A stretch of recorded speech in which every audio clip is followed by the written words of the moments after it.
What's good? What's good? My bad. Had it on mute. Starting it. Oh, well, I was starting it kind of early, but now it's about on time. Back at it again. It's Sunday. Zuffa Boxing's first championship. Been watching the card with the patrons. It's been interesting so far.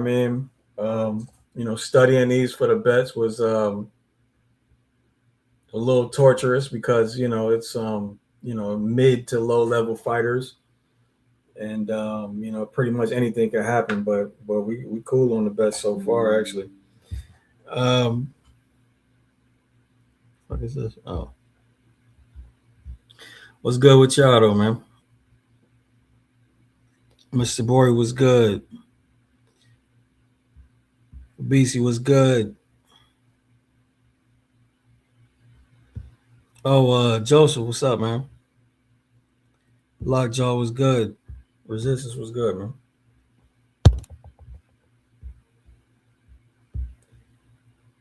All right, hold on.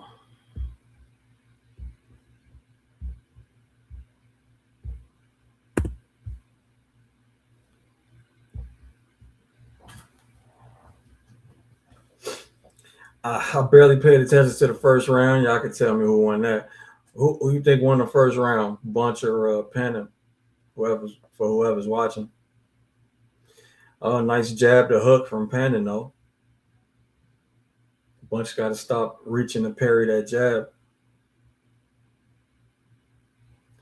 Good job terminating this exchange he didn't want to be in from Bunch though, with a little step in and smother.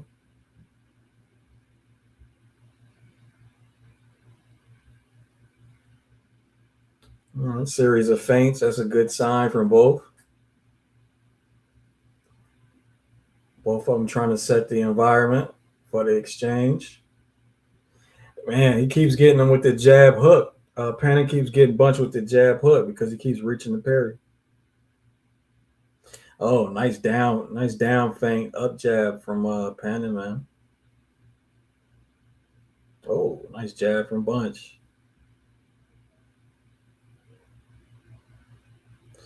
That's the thing. So again, it's all mid to low level fighters, and they're either underdeveloped or they're where they're going to be, for the rest of their career, which again is either mid to low level. Um, and they're all pretty much the same. So the matchups are pretty damn even. We had two draws on this card so far.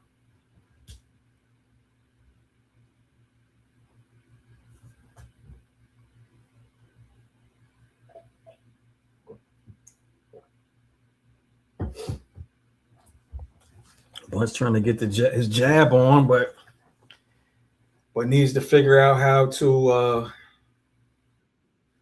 get it to be more consistent and how to turn it into power. Joseph, what's up, man? Hey, how you doing, Ryan? Happy Sunday, brother. Chilling, man. Chilling. Who's that? Ali was good. I'm here. I'm just looking at Pan and doing his thing. Yeah. Yeah. Chilling, Joseph. What's good with you? Oh man, I have so much to talk about whenever you have time regarding Rick Merrigan, his Ortiz's father, Virgil Sr., and poor Virgil in Golden Boy. Holy cow, dude. All right, yeah, let's do it. Whenever you're ready for that, man. All right, let's do it. So they go through their cards quick as shit, Joseph. So let's do it after the fight. Very good, my friend. But what you think about this whole Zuffa thing, man? I look, I support it. Like what people don't realize, and there's a reason why ESPN is negotiating currently with Top Rank and other boxing promoters as well. Once again, Yeah. MVP just signed a deal with ESPN. Yeah. Because they saw the success of Teofimo Lopez versus Shakur Stevenson. And I've been telling everyone this. We work in a symbiont industry where everyone is depends on everyone pulling their weight. And one promoter success is another promoter, is everyone's success, right? So ESPN sees the commercial and critical hit that was Shakur versus Tiafimo, and they're like, well, wait a minute, why wasn't that on ESPN pay-per-view? Why wasn't that on ESPN pay-per-view? That we paid the money to nurture and cultivate those fighters, and now they're on someone else's platform. Yeah, so now what happens because of that success? They're at the table again and want to show boxing. So Zuffa, if they score a big commercial hit on Paramount Plus eventually, then everyone in this business is going to reap the benefits of it. So if you're in this business, you better hope that Zuffa scores a big hit, whether or not you like Dana White. Yeah, I got you. Yeah, I'm not against UBOs. I'm not against Zuffa. I am against all the bullshit that's, in the fine print. You know what I'm saying? They have a ton of bullshit in the fine print. But as far as UBOs and the idea of UBOs themselves, I'm not truly against. And I will, and I'll applaud any type of good reformation or good changes that you can make to the Ali Act. You know what I mean? But some of that bullshit, it needs to go. That's my whole. The last thing we need in this business is more politics, right? Yeah. And look, I'll say this: Shamar Bunch is getting handled, by the way. Yeah, it's like he's not ready for this fight. But go ahead. Well, I'll say this also: when you consider the most recent activity of the WBC and the IBF, boy, they sure are making Dana White look like a genius right now. Because why on earth would Daryl People strip their hardworking champion of his trinket, in which he's already paid the sanctioning fees? Why would they do that? And then you look at Mauricio's recent activity in stripping Shakur Stevenson of his belt, even though he stated before the fight that, yeah, he wants to compete and defend his title at 35. He's not a natural 40-pounder. Why would they do that? Yeah, they're hurting themselves, and it's stupid. They're proving Dana White's case for him. And when you talk to these fighters, and I know a lot of them who are competing on these Zuffa cards so far and signed with Zuffa, the fighters aren't complaining. They're like, hey, man, we're getting more opportunities. And honestly, I'm getting career high paydays right now. Well, that makes sense. For now, right? Yeah. You forgetting the for now part. Like, now, it makes sense for now. So they're gonna get career high paydays for now, but they're not gonna reach that top end that they thought they would. Yep. Well, how many do though? This has always been a sport of the haves and the have-nots. Oh shit, Joe! So you're hitting levels, ain't you? I'm sorry, what?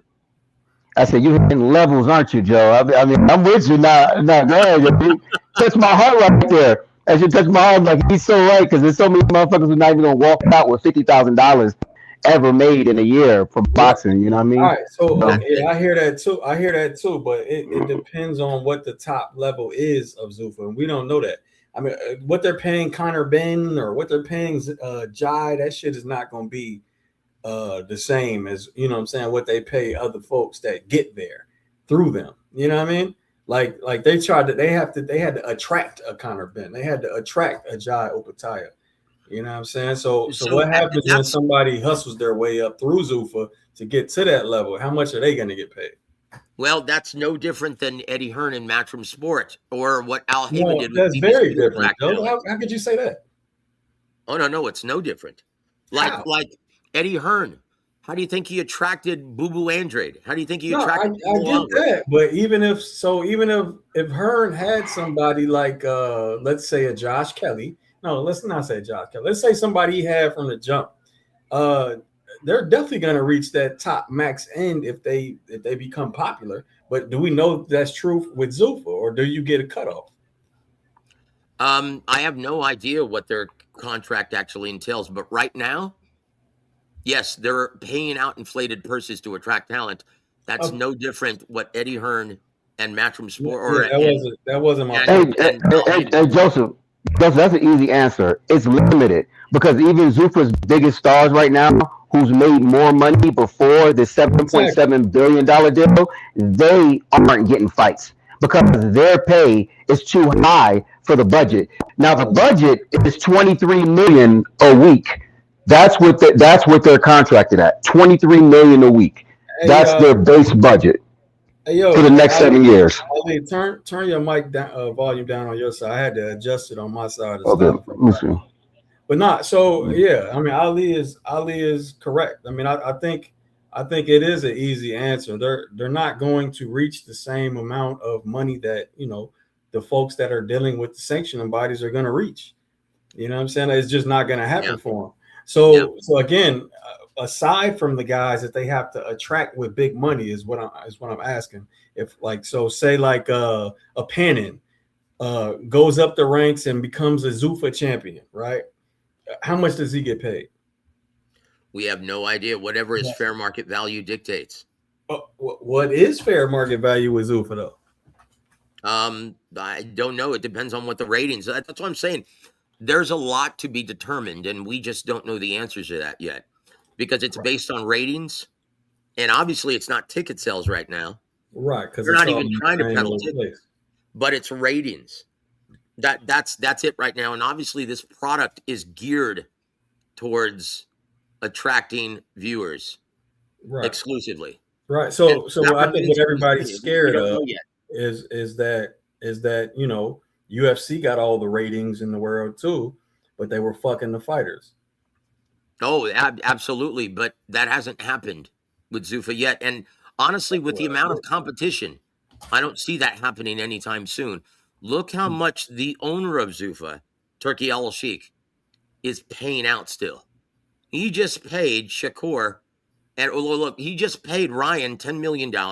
He just paid Mario Barrios, who couldn't sell out my living room on a Saturday night, $5 million. He's still paying out, and as long as he's still paying out those purses, we have the healthy parity for the fighters. They have no choice but to compensate them if they want to be able to compete in this market. Yeah. I think Bunch has lost almost all the rounds so far. Ali, what you think? Yeah. Ali, you still there?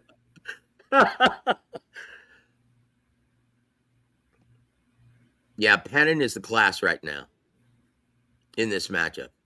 I tell you what, though, man. You can hear me?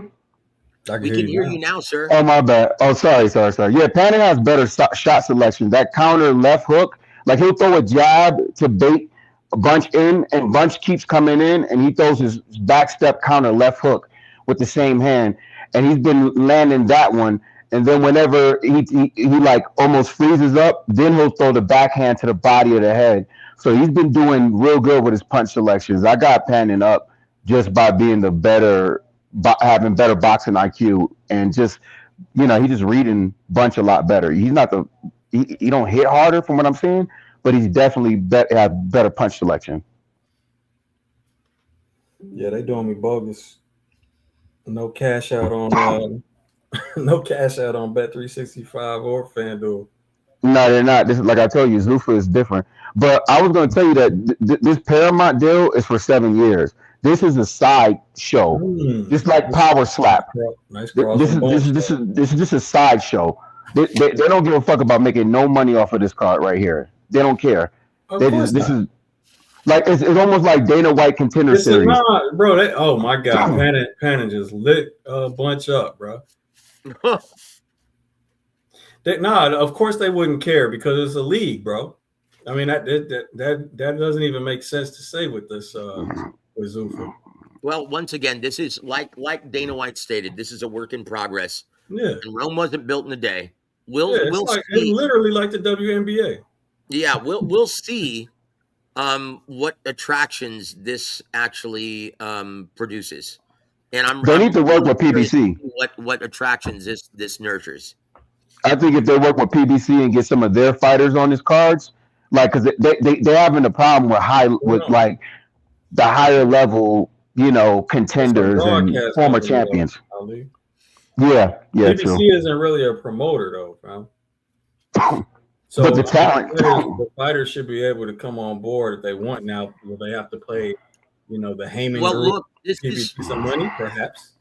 this is a long-term project initiated by Turkey LLC because he really painted himself into a corner.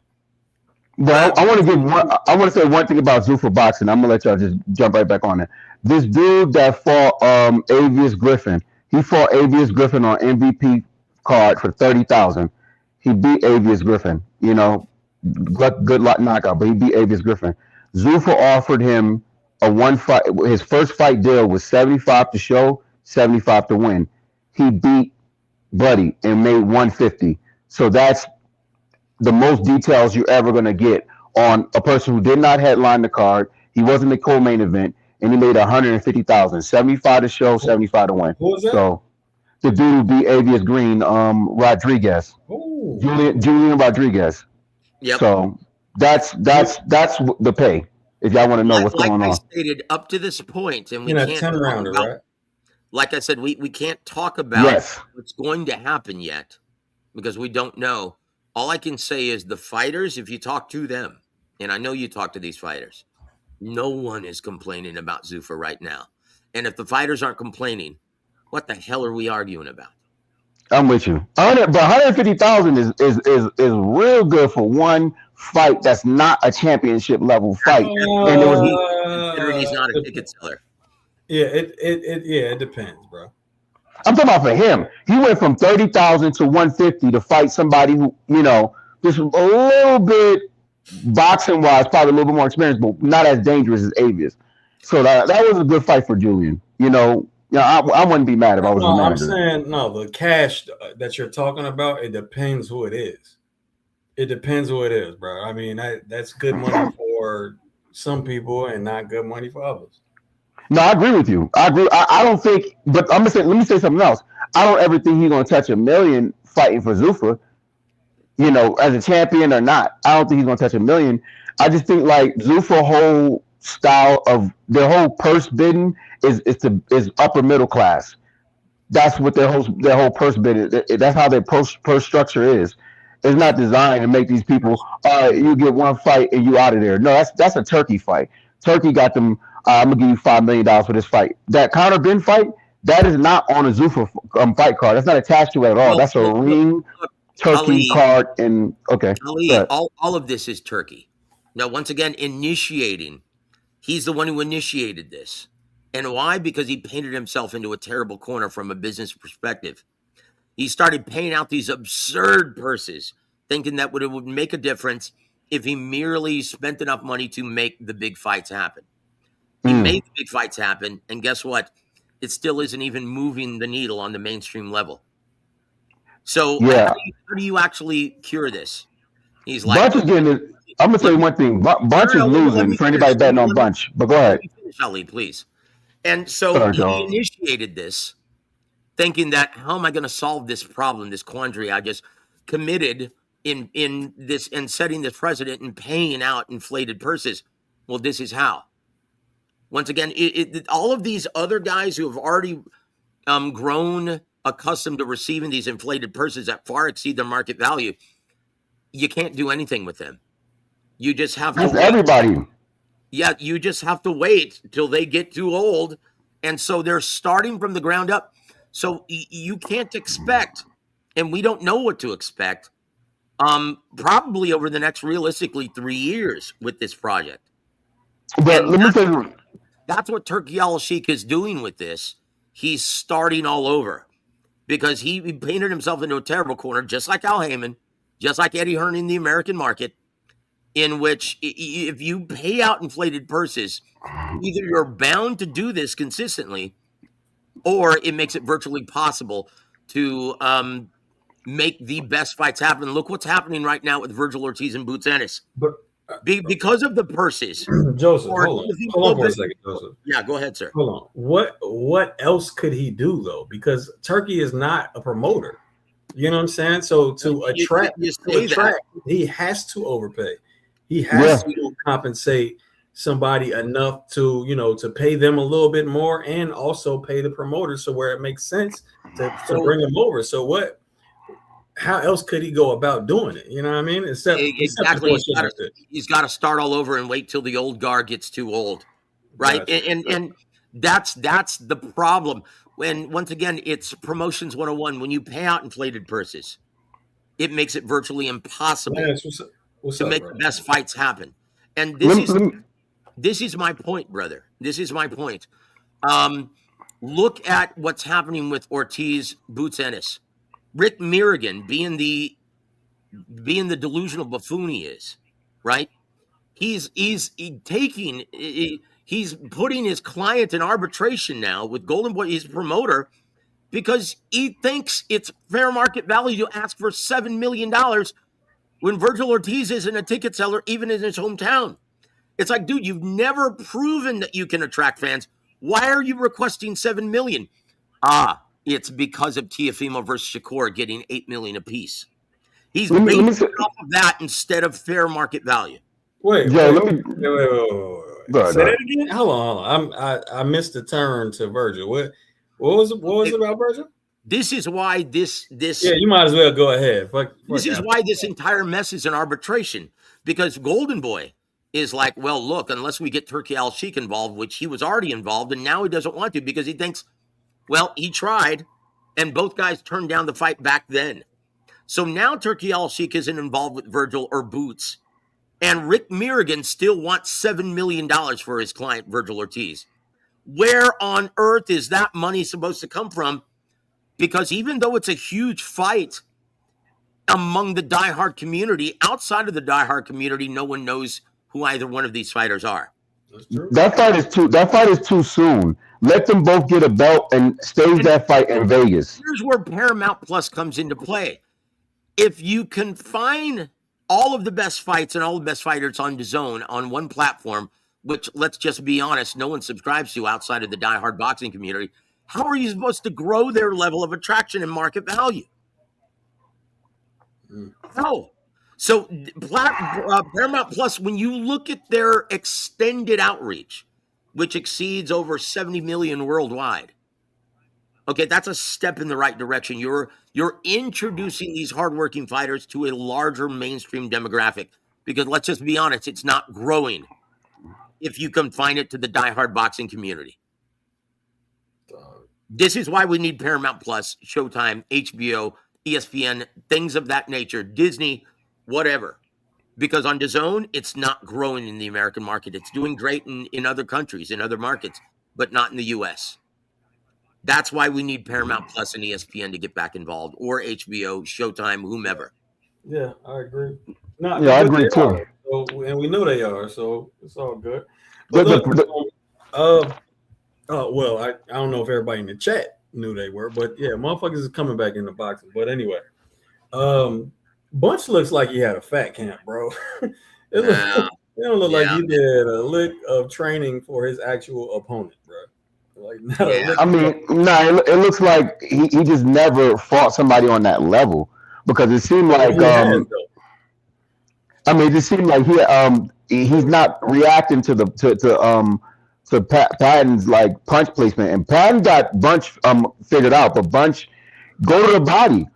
You know, like your shots should be at the body. Like Patton is right there. Throw some body shots. You know what I mean? If you don't walk him down the high guard and then throw some shots at the body, that's what I would say. Yeah, right. No, I would say that it looks like he had a fat camp. So you know what? Educate the fans. They don't realize what you mean by that. I wanted to say one thing, Joe, on what you said. Yep. Freaking Devin Haney and Lomachenko, they did 150,000 on ESPN pay-per-view. That's right. Devin Haney gets his blown out salary when he moves up and fight Regis, because Eddie Hearn, backed by Turkey, had him and Regis fight, and he gets his purse. No. That was before Turkey's involvement. That was before Turkey's involvement, when they paid out purses to Regis and Devin. Yeah, I'm with you. We're going to go all the way through. Devin fights. Can't hear you. Well, right? Then after Devin Haney loses, they do a purse bid. Hold on, bro. This shit is entirely too loud. Am I too loud? It's not. Don't try to adjust your microphone volume on StreamYard. Do you have a personal adjustment? I'm doing it now. Am I lower? No. No. No. Let me see. Lance, you've been on, bro. You know you here. Yo, what up, James? No, it's echo. It's not just echo, bro. It's loud as shit. Yeah. So, Devin Haney is another perfect example. This guy thinks he's the A side now in trying to negotiate with a legitimate attraction like Ryan Garcia, even though he's been co-main event in his last 2 pay-per-view events, right? What? And that's what's going to hold him. Hold on. Damn, bro. You keep sliding these in. Joseph, say it again. I'm sorry, man. He brought up Devin Haney, and I said that's a perfect example of why you should never pay out inflated purses. Because now this guy thinks he's a legitimate attraction. You talking about Virgil, or are you talking about? I'm talking about Devin Haney. Oh shit, Devin Haney, because he brought up Devin Haney, perfect example.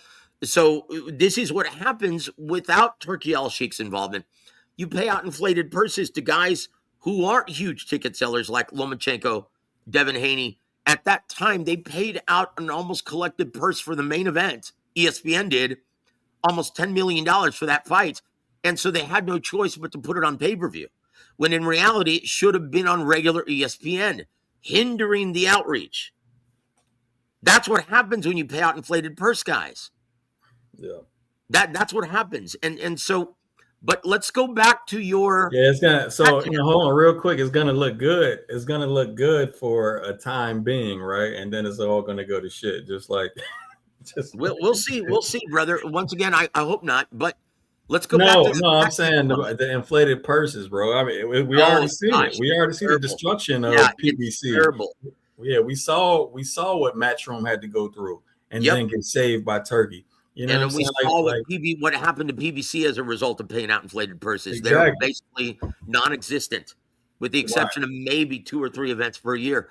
Let's go back to your fat camp comment. That's like, yeah. So I know most people here shouldn't. A lot of people here are from Patreon, and they're well versed in, they're all pretty much boxing enthusiasts. But what I mean is, it looks like Bunch came into camp severely overweight and had to spend the whole camp getting down to weight as opposed to training for a specific opponent. So to those who've never been in camp, though, and this is what I was getting at, why can't you work on strategy when you come in grossly overweight? Because you can't perform, you can't execute the strategy. You gotta spar. It's like you gotta make weight, bro. Yeah, they're not gonna be focused on nothing else. That's it. That's it. You can't. Like, it's funny. I remember talking with Emmanuel Stewart, and he was like, "Oh shit, I knew Nassim Ahmed was gonna lose in Marco. He showed up like a big fat pig. He showed up weighing around like a light heavyweight and cruiserweight." Oh, and well, you see where he got to after his career. Yep. And Chingao, I think that's the worst case scenario I've ever seen among a prize fighter. Yeah, that motherfucker look like a balloon. Oh my gosh, Oompa Loompa. But look, that's the problem. If you show up grossly overweight, you can't spar. You can't even spar because, you're going to get discouraged. You're not going to be able to execute anything that you've grown accustomed to doing in the ring. And so Ryan's right. He looks like he had a fat camp and didn't get the opportunity to work on any strategy at all. He looks terrible. Very insightful. He looks terrible. Yeah. He looks like he can't execute anything. It looks like they didn't work on anything except getting in shape. Look, I'll say this about Glanton versus Opetaia.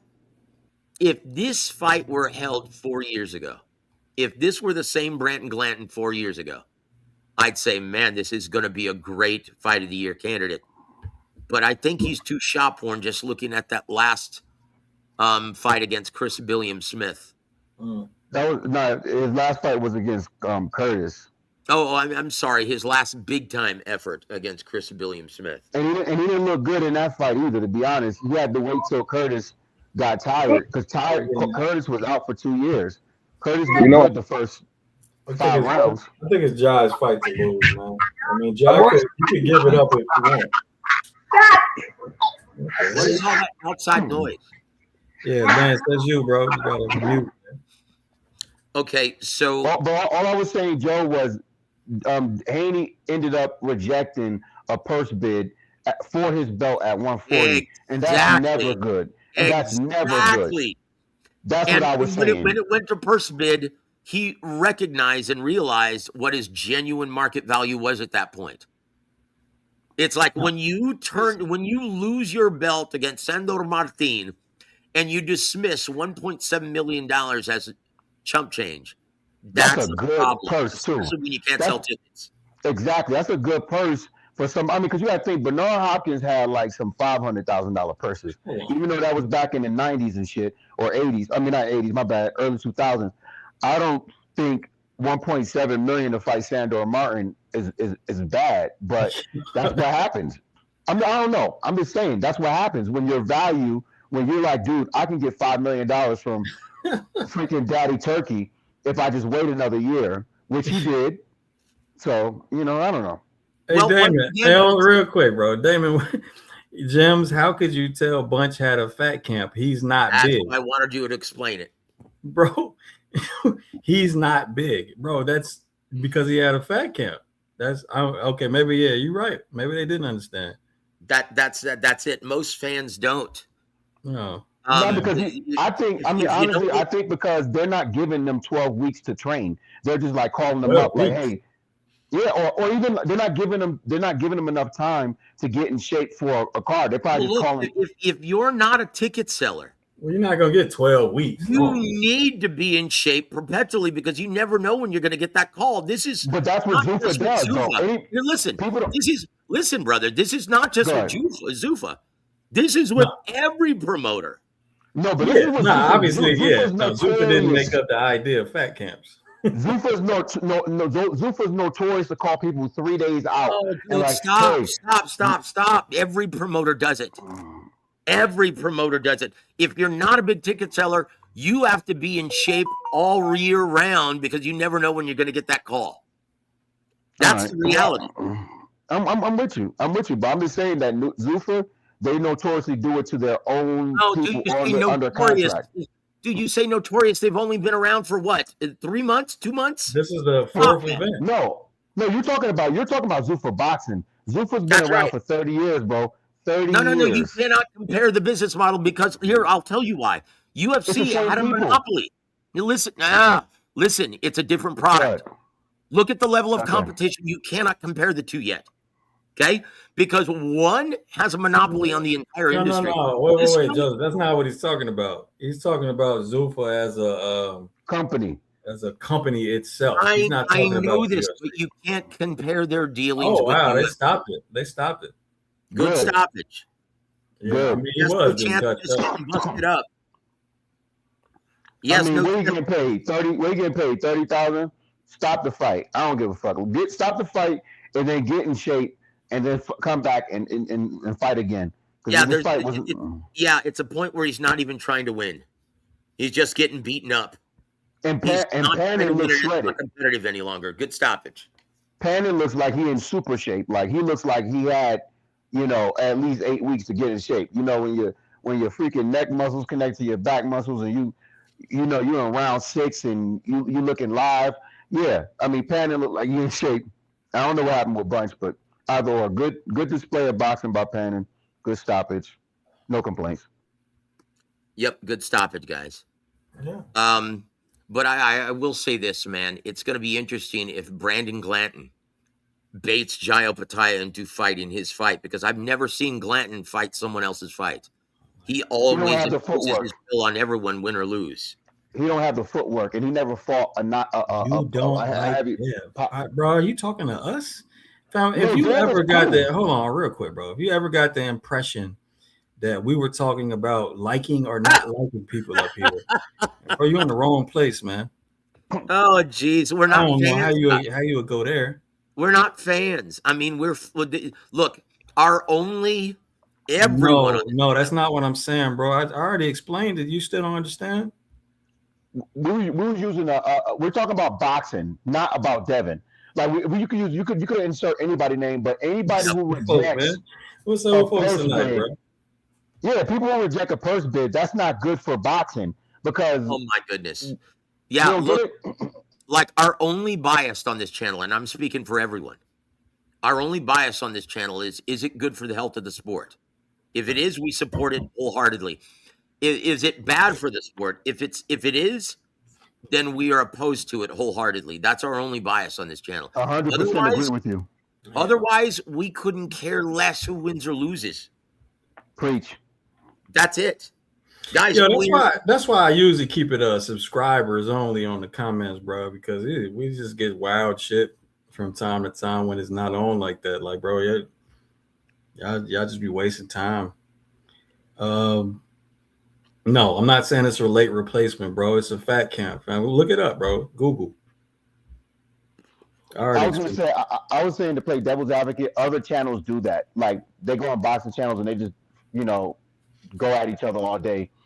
And it's like that's not what we try to. Nobody's shitting on Devin. We're just saying that hey, fight. Like if your market value is this, fight at prove that you're better. Like you have an opportunity to go out there and stop Sandor Martin and then look like a dominant 140-pound champion.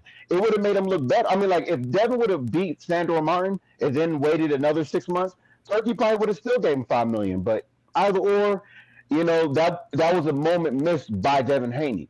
And that's the problem with boxing is when it's not Devin Haney, it's just boxers who just refusing to fight. Well, this is why purse bids are so healthy for the market. They remind fighters what their genuine, accurate market value actually is. Agreed. This is why purse bids are essential. And I'll say one thing about this is what Zuffa doesn't understand yet. Once again, Dana White doesn't understand yet. You need the sanctioning organizations to force these purse bids to remind everyone involved what your accurate market value is. If Ortiz Ennis was ordered, right, by a sanctioning organization, they would be forced to succumb what their purse bid actually determined. I'm with you. I am That's so what with you. should happen, not Rick Mirrigan trying to hold and ruin his fighter's career by going into arbitration because he wants $7 million for his client. Where the hell did you get that number? And he's basing that off of a completely different event with two different fighters. That's so crazy, Joseph. I had no clue with $7 million, but like just to play devil's advocate, that fight is just too soon. Like they just made it to 154. Let Virgil get a belt. Let what's it called? Get a belt. Fight at a big event. You know what I mean? Get a belt and build the fight. Exactly. I hate to say this, but Xander Zayas right now is a bigger ticket seller than both Boots and Ortiz. I agree. And he doesn't even have TV right now. That's how delusional manager Rick Mirrigan has become. And he's being in breach of the Muhammad Ali Boxing Reform Act. We're talking about that. He's being in breach by trying to act as promoter and negotiate with other promoters for his fighter. But let me say on one that thing, Joseph. merit, he should not be allowed to represent anyone in this business anymore. Xander better not take his ass to fucking UK and fight Josh Kelly for unification. Yeah. That's all I gotta say. Like with your punching power, do not go to the UK and fight Josh Kelly for unification. Listen, Xander. Anybody know Xander? Don't go to UK and try to unify. Josh Kelly is gonna be the 3-belt undisputed champion. You know what I mean? All off UK judges and refs. Trust me, dude. Top Rank, they're too smart to send their current ticket seller and unified champion into dangerous water. That's why they're working really hard to try and ink another deal with ESPN. He's supposed to be fighting Debo Devin. That's what I heard. I'm sorry, Xander, who? Xander. No, dude. That's just fan nonsense. Don't pay attention to that. I'm done. I'm done. Okay. So this is the real offer that's happening with Debo, right? And why the hell do they call him Debo? Because he moved up in weight and he's just fighting everybody and taking belts. You know what I mean? So, like right now, the fight offer on the table, and this is real, is Rolly Romero, and it's a stroke of genius by Rolly because he doesn't want to fight Shakram or Bakram or what's his name? Gonzalez? Giasov. Okay, Giasov. Right, Okay. who's the mandatory challenger, and Gilberto Mendoza is getting ready to mandate that assignment. And so Rolly, to try and get out of that, getting his ass whooped for no money, he's saying, okay, well, we're going to trump that effort by unifying the weight division and picking on Devin Haney, even though he's probably going to lose to Devin Haney also, but it's going to be for a lot more money. It's That's smart. Then he has to pay a step around pay too. That's why he's doing this. And so that's the only real offer that's on the table for Devin Haney at this time. Well, I like that. Oh, I like it, man. Well, I meant to say this shit earlier, man, when I first came on, but I just remember, bro, this dude, Max Kellerman, man, I don't know. I mean, I know it's money, right? I know he did it for the money, but God damn, he just completely sold his soul to everything. Zuffa, everything Turkey, everything Dana White, man. This motherfucker had the nerve to say earlier that in the 1980s, all the heavyweight division was fat until Mike Tyson came and cleaned it up. What? That shit. He said that shit out his mouth, bro. Oh my gosh, dude. You should have been real specific and talk about like the lower weight or like the rankings 50 to 100. Instead of saying sometimes he just be like, I think sometimes Max be Ali. What? What I'm saying is sometimes he just says stuff to just be a color commentator instead of like adding to the boxing conversation because he lacks that technical. Ali, bro, that was your response to a complete lie about the 80s. Dude, what are you talking about, bro? He says shit over that. That's not the worst thing I heard him say. That's not the worst shit that I heard. No, the worst thing. No, he said a bunch of bullshit, but that's a good example, fam. That's a purely fabricated idea. Yeah, I'm 100% with you. I'm a million percent with you that I think Max is out of his element. That's retarded in every era. Very few heavyweights have ever been throughout boxing's rich history. Very few heavyweights have been body beautiful because they don't have to make weight.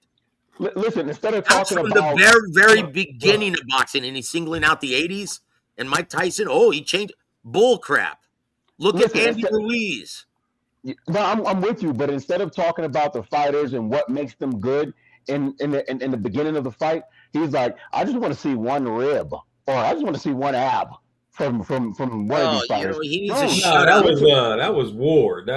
He was just making a joke because he was talking about being in camp and then coming out of camp and still not being able to see one ab. Okay. That's been heavyweights throughout. Let me shut the fuck up. That's been heavyweights throughout history, and it still is. Here's my problem with the comment about Mike Tyson, bro. Look at Tyson Fury. Real quick, Joseph. Here's my problem with the comment about Mike Tyson. Go back and look at his fights, man. Tell me who was fat. Yeah, I'm with you. But Mike Tyson was a cruiserweight, man. And these days, you know what I mean? He was a heavyweight. I'm just saying, 210.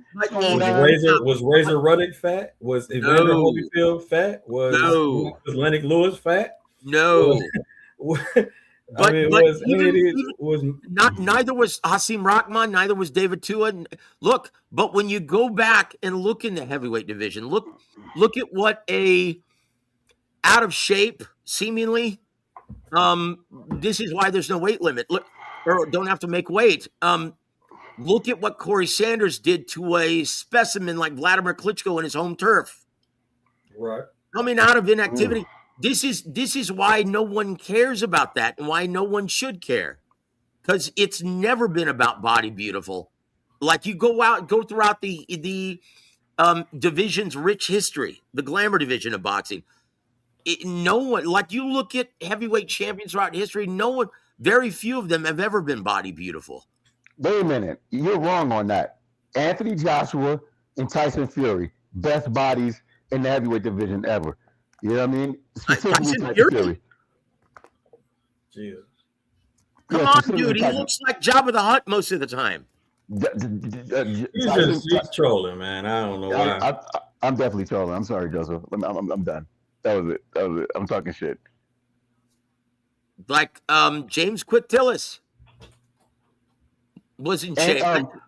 What's that Ruiz there's do for no Puerto Rican? the vast majority of people Mike Tyson fought were in shape. That dude, Who's you have to the be. Puerto Rican champion? Who's the You Puerto Rican have to champion? be to go 12 Frankie rounds. Bruno, Michael Spinks, John Ruiz. John Ruiz wasn't in the best like physical shape. No, you can't. Look. Now you're John bringing Ruiz. something up entirely different. Look at Juan Diaz in his gas tank at 35. All I'm saying is that this is not a bodybuilding competition. That's you know it, what I mean? and a lot of it has That's to do all I with was saying. genetics. Look at Chris Areola. He was always in shape, but he had what we call in the business taco build. It's genetics, guys. No, I'm with you. And David And if you Benavidez, that's don't another have example. to make weight, it's like, dude, if you can come on, you can produce and go 12 hard rounds with the kind of volume that Chris Areola did. Max Kellerman used to talk shit about the physique of Chris Areola as well. But did he ever have a problem of taking rounds off and not letting his hands go? No. Just like Juan Diaz, he just had that natural physique that, well, wasn't pleasing to the eye. Just like Juan Diaz. Did he ever have a problem going 12 hard rounds? No. They're like, Max Kellerman needs to wake up and shut the hell up, dude. Well, we were looking at a fighter that was 270 and a fighter that was down there 260, right? No, almost nobody that Tyson fought was weighed that much. No. They're mostly they were under 220 pounds and they were all over 6 feet. So That's White Buffalo. what are we talking about? Everybody was in shape, fam. Yep. Yeah, And you have to be, guys, this is prize fighting. If you're expected to go 10, 12 hard rounds, I don't care what your body looks like, you have to be in shape. And once again, if you guys go to these gyms, go to your local gyms, guys. Start covering these fighters. Start asking questions. Start watching because they're open to everybody. You can walk in and start talking to these fighters and you'll understand very quickly that everyone is in shape. You have to be. And if you aren't, well, then you suffer exactly the way the last fighter who we were talking about, right? Yeah, you're right. I'm looking at the top end. It was 220, 230. Yep. 235. This is the era of super heavyweights, and it has been for the last 20 years now. Gas giants. That's what I call them. Cool. Yeah. They're all huge paws and they all gas. Yep. And once again, what does that even mean? It doesn't mean a damn thing. Look at what Andy Ruiz did to a specimen like Anthony Joshua. Right. In their first fight. Look at what Corey Sanders did to a specimen like Vladimir Klitschko in their fight. Well, look what Usyk did to everybody. Oh shit! Yeah, there you go. There you go. Anthony Joshua, he always had 2 left feet. So for anybody, that's why I predicted that he was going to lose. He always had 2 left feet and a questionable chin. Well, here's a funny story. Even Don King predicted it. He even phoned Eddie Hearn and said, dude, why are you picking Andy Ruiz? You should use my guy. You should use my guy for this tune-up because Andy Ruiz is a live dog, and you're going to see how good he is. Wait one second, Joe. Somebody asked James, who do you think going to win, Publeo or Palmer? Somebody asked that in the question. Who? Whatever. Between this next fight, Palmer versus Rubio, I bet. Who do you got? I don't remember. I mean, I said, you want to hear what I said on the BG? I said, live bet or no bet, both ain't it. Whose flaws are worse than the others on fight night? 50-50. That's it. I like that. That was the best breakdown. Hey, bro, this is what I said about Pannon versus Bunch. I said, man, these are weird to assess. Bunch folds in fights he loses.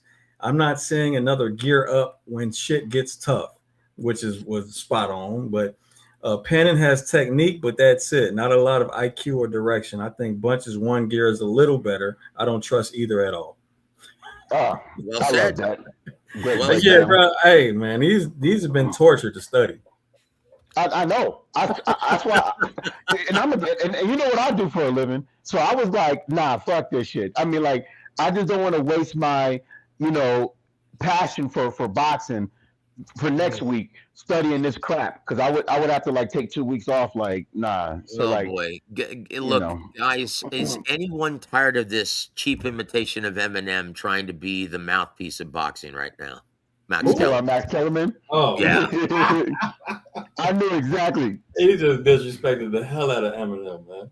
Oh my God! No, he said No, the cheap only reason why I version. say that is he thought he sounded and looked like him, and he tried to become a rapper.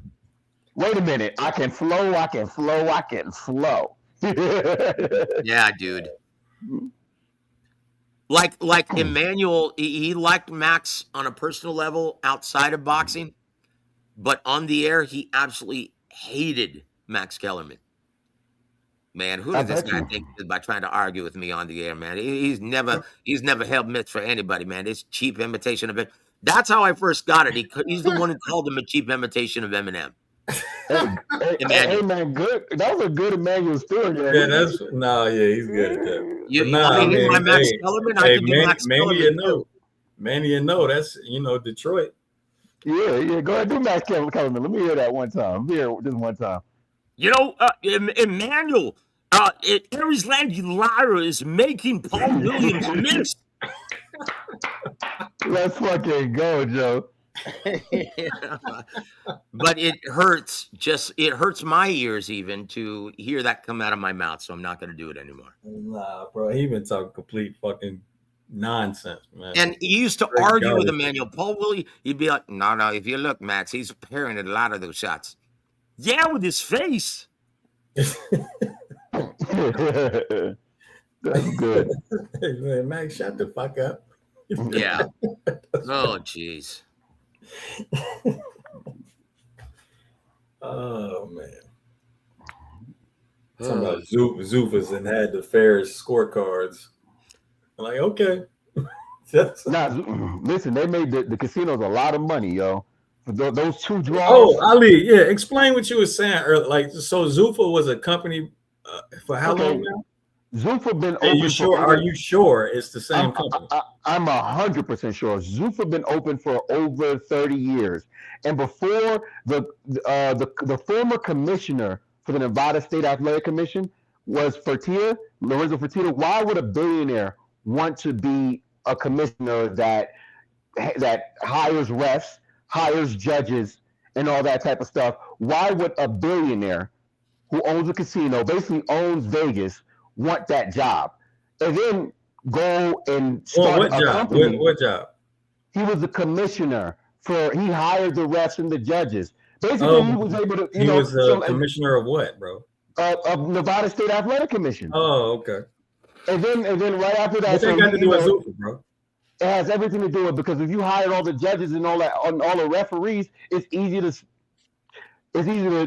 work with certain casinos. He's a casino magnate too. What's the connection? Is what I'm saying. The connection is casinos take bets on fights. You can stage a fight. Look, Ali, it doesn't even matter because the market is so much more competitive. That's what's going to determine how Zuffa rolls in boxing. It doesn't matter what they did in any other combat discipline, right? Joe, let me say something. Matter. If you walk into a casino right now in Vegas, they wasn't in boxing. They were in MMA. But if you walk into it's apples and oranges, brother. The market determines everything. Look, this is why I always profess the business, because that determines everything, guys. Because at the end of the day, it's a business before it is a sport. Let me finish what I'm trying to say. And when it stopped being a business is when the IBF came into the picture. That's when you were forced to stop treating it like a sport. Okay, I'm trying to say something. If you walk into a casino and you drop $80,000 on a fighter, so a few people is going to get a call. Somebody just dropped 80 large, or somebody just dropped 1.2 million on this. Somebody's going to do that. It's not that complicated to fix a fight with a few phone calls. Stop it. Stop it. All right, bro. Stop it. That's what I'm saying. Don't even talk about fixing fights. That's terrible, man. No, because all I'm saying is that magically we got two draws. You know what I mean? And I was asking you, I wouldn't ask you about that, bro. All I was asking you about Zuffa and where it came from. Oh, nice Okay. right hand from dude in the white trunks. Okay, my Rubio. bad. Well, that's the Rubio. case. My take is gonna be all Oh, Man, off. he So I'm not hurt. gonna say nothing He about about to okay. knock this dude out. Wicked One MD. Yeah, Joe Oh, Martinez hey, has ignore been. him. Ignore him, Joseph. Okay, I was going to say Joe Martinez has been doing ring announcing for a lot of UFC events that Bruce Buffer isn't attached to. Oh, okay. I thought he was trolling. That's That's his why job. he's working with He's a Zuffa. resident troll. So Yeah. I thought Oh, he was okay. trolling. I just wanted to clarify that Joe Martinez has already been working for Dana White for a very long time. all I'm saying is, Hey, That's it's why gonna Palmer, he's look a working little with hey, White. funny to great me. adjustment from Palmer. He's doing exactly what he needs to do, bro, because Yep. you was not gonna win this shit from the outside, my guy. You Nope. about to get stopped from the outside. You better get back in there. Yep. Yeah, there you go. Yeah. Rubio throwing some. He got some pop behind the shots. Yeah, Going behind yeah. the guard. Palmer playing the fool, not taking it back to distance. Well, he's a fighter, man, and this is why I was saying earlier. And I know someone on your comment board took exception to this. I'm like, don't be shocked if Brandon Glanton forces Jai Opetaia to fight his fight. He's a fighter. Oh, And he no. ultimately he wants to prove that he's the tougher guy in the ring. And Oh, sometimes don't, that's blessing, sometimes hey, it's a Joseph, curse. don't put the comments on the channel, bro. That I don't know these motherfuckers. Oh, yeah. These are random internet people, bro. So, and the problem with fans, it's like, look, I'm not speaking with a bias on any of this. I do commentary and I do ring announcing as well. Yeah, And I'm in Joe. this position. I have been for a very long time. I don't view the sport that way anymore. Oh man. Joe, I'm No, with you, but I I feel just you, don't think and Gladys got the I answer to. understood exactly what you were saying, Joseph.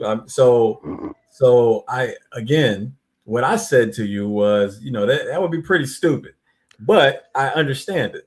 That'd be very sporting of him. Yes. It'd be very The only sporting, chance great for my Glenn has to entertainment. win this fight, something tells me he's going to accommodate him tonight, and it's going to be a much more interesting fight as long as or as short as it lasts. Yeah, the fight with that dude in Australia.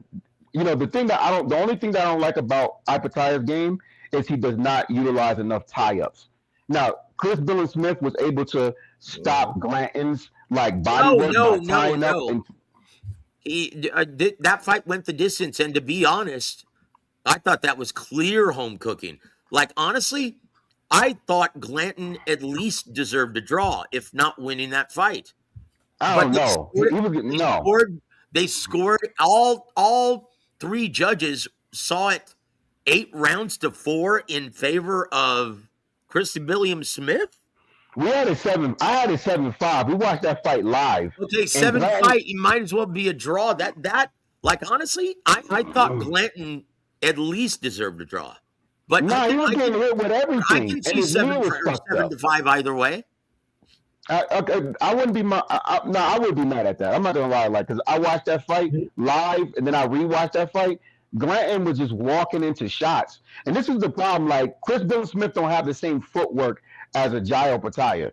Jai Opetaia got way better footwork than Chris Billen Smith, and he used angles a lot better. And every shot that he's throwing shots to take you out of there. So I think Glanton is gonna get stopped running into a fucking big uppercut he very well may, but that wasn't the point I was making. Like, honestly, I think Jai Opetaia is going to win this fight also, but I think, and one of the reasons why, the primary reason why, in the immortal words of Eddie Futch, if you fight like a guy like Glanton, fighting like putting like a warrior, just forcing the action and then throwing. If you fight like him, in the immortal words of Eddie Futch, you're going to have a short but glorious career. And unfortunately, Glanton, you can tell he's a bit shop-worn now. Yeah. He's a bit shop-worn, and I think that's going to be his undoing. But I think it's going to be a much more competitive as long as it lasts. And Jai Opetaia is going to ultimately fight Glanton's fight and, put on the show for the fans. It's going to be awesome, guys. It's going to look exactly like this. It is. It's going to look exactly like what you see right now with Palmer and Rubio. Like, bro, what's that? Rubio, again, right? He was destroying this man in the first round from the outside, bro. Destroying him.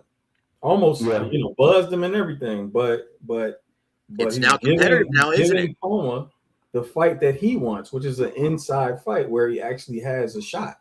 You know what I'm saying? Where there's no way you're not going to get hit unless you're incredible at controlling your opponent. You know what I'm saying? So I think this is what it might look like if that's what Jai wants to do. If it's Jai like wants to, what's his name? What was the last fight? Nakia? Sin Cara. Hussein Sin Cara. Hussein Sin Cara.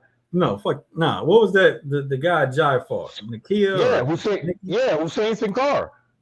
The one in Australia you're talking about, right? Oh, David Nakia. Yeah, Nakia, bro. So that fight did not need to be an inside. He took that shit inside for some reason. But so I've seen Jai go to that when he wants to fight and wants to be a fighter, like Joseph is saying. I'm just saying it's stupid. That's all. It is stupid. But he's the only fighter out of the two who can say, you know what, I'm gonna just stick behind the jab and use my my footwork this round. And he did that against Breedis. Look what Rubio's doing, bro. Back to the outside, back to whooping his ass. Yep. At this range, Palma has virtually no chance to win. Exactly. But then once again, Rubio, trying to prove his toughness, is slugging it out with him again on the inside. Oh, these guys are used to sparring. They want to prove how tough they are in the pocket. Yeah, Wicked MD is stupid. He said 2-0 Bad Bunny. That's our resident troll, Mike. Bad Bunny, Chingao. That is kind of funny though, man. Kellerman gets paid to say certain things now. Jai said he's not boxing this fight though. He said that he's going to the trenches and he's gonna see how many right hands Glanton's gonna take. So this fight is gonna be an inside fight. That's what Jai said. Jai said this will not, he's gonna go to the trenches. And that's one of the reasons why I was like, you know what? I knew it, man. And I could tell. He said that somewhere for real? He said that shit. He said that shit. Dude, I told you. Even before one punch has already been landed, he's got the mentality of a fighter. So it's going to look exactly like what this looks like. Yep. I mean, I would suggest him just outbox Glanton for the first 3 rounds and then pick him apart because Glanton runs into punches. Everybody that's been talking about Glanton like, oh, he's tough, or he got a chin and this and that, it's because he's fighting people. Like, if you look at the motherfuckers he fought, Glanton is not good, and the people that he fought ain't that good. He's fighting people off 2-year layoffs and shit like that. This is the first time he's fighting somebody of this talent. Wait a minute. You're talking about Glanton just... Glanton. I thought should have been to a draw and a former champion in Chris Williams-Smith, and you said he hasn't fought anyone that good? Do you think Chris Williams-Smith is anything as good? He don't punch as hard as Opetaia. His footwork and as good as Opetaia. Rubio got hurt. Oh, he got cracked. Oh, shit. He dropped him. And this is the danger of fighting your opponent's fight, bro. There it is. This is why I love this fight, and it's great matchmaking. Like, honestly, you better tie up. He doesn't know how to tie up. Oh, shit, he hurt Palmer now. He hurt him with tie up. Like I said, that's very sporting of him. You dropped like a sack of potatoes, too. I don't like the way he dropped, dude. I do not like the way fucking Rubio dropped. Well, look. If he's in shape, he should be able to recover. Because that's why you put your body through what you do in camp. Yeah, You're only able to recover determined by your shape, right? What kind of shape you're in. He's not 100% yet, but he's in shape for sure. Maybe not. He dropped him again. I told you. I don't like the way he dropped, dude. He dropped like a sack of potatoes. Bro, that is not. Listen, man. Don't fight your opponent's fight, man. That's it. Nah, stop him. That's it. Get in there. Yeah, get in there. Stop him. Good. That was a good counter for Rubio. Palmer, don't give him an opportunity. Yeah, there you go. Jesus Christ. Chihuahua, man. I think he just hitting. No, and if your gym doesn't teach you how to clinch, they're terrible. You should go to another gym. Yep. I would say he should have clinched. He should have clinched earlier. Like, he should have been clinching earlier. You must Looks be in like the Bad future. Bunny's in trouble. Shut up, Bad Bunny. This is so stupid. Look, man. I DJ also, so I don't want to hear anything about Bad Bunny from this point forward.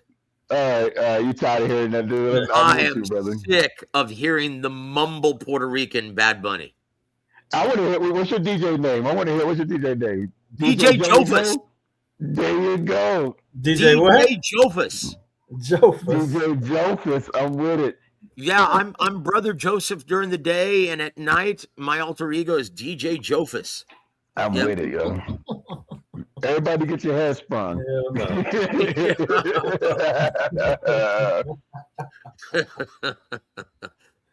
Oh man, I tell you what, dude. Yeah, my set yesterday was on fire, dude. For 2 hours, man, I had everyone humming.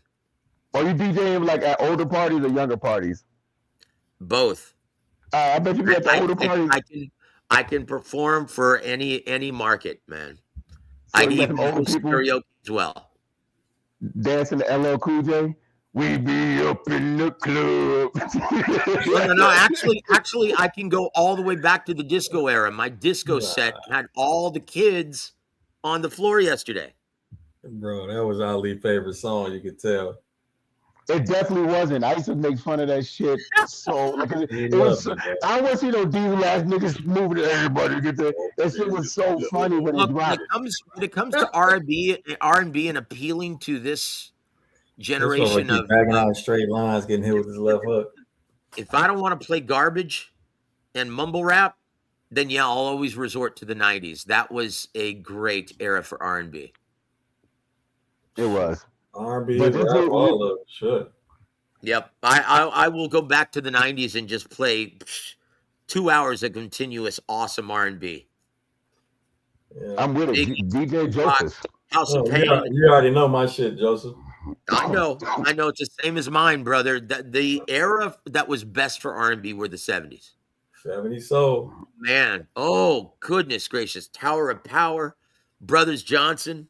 And no, Chad, I wasn't alive yet. I just love the music.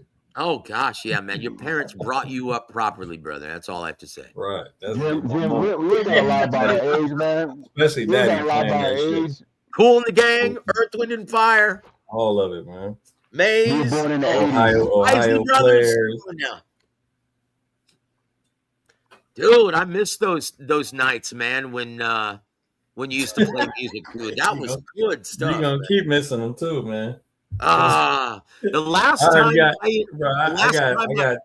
go ahead. I got 2 strikes right now, Joseph. So. Okay, then never mind. Look, the last time we spent, I remember you made me a lot of money because that's back before I stopped drinking.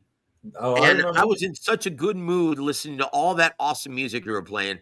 Right. I got so trashed that I ended up putting $5,000 or $1,000 on the Big Bang Zhale Zhang before he fought Joe Joyce. It wasn't that. It wasn't just that. It was Big Bang Zhang 1 through 6. That's right. Yep. Yeah. And you made me $5 brother. Hey, we all made money that night, man. Woo! What fight was that, James? What fight was that? Zhang versus Joe Joyce, the Juggernaut. Joe Joyce, yeah. Wow. Wow. I put $1,000 because I was so tanked. I woke up the next morning and I'm like, wait a minute. Did I bet? I didn't even remember betting, dude. I'm happy you won, man. I'm happy you won. See, look, I remember those Joseph drunk streams. Yep. Yeah. You know, Joe, you always bring a good perspective to the stream anyway, because you're knowledgeable. You know, you're giving your takes, and it is informative too. Because like what you said about Prime, I did not like. I wanted to, like 2 years ago when you said, "Oh, PBC is going to Prime," I was like, you know what, Joseph, you're wrong. We're gonna see like freaking 20 fucking PBC events. After that, crickets.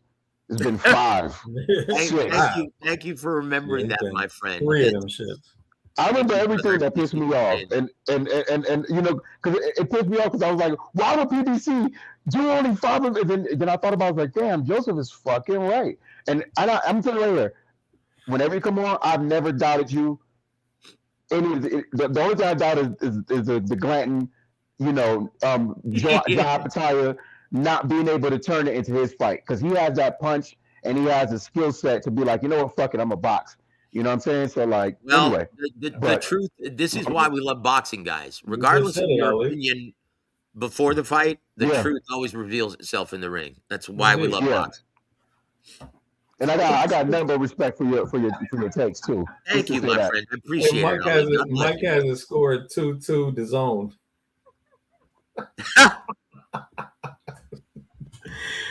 That's once again, man. That's pretty funny. 2-2 the zone. That is hilarious. That is hilarious. Damn, what happened to this man's hair? I know he's You see losing this like shit? every round. Yeah, he's losing some hair in the front, yo.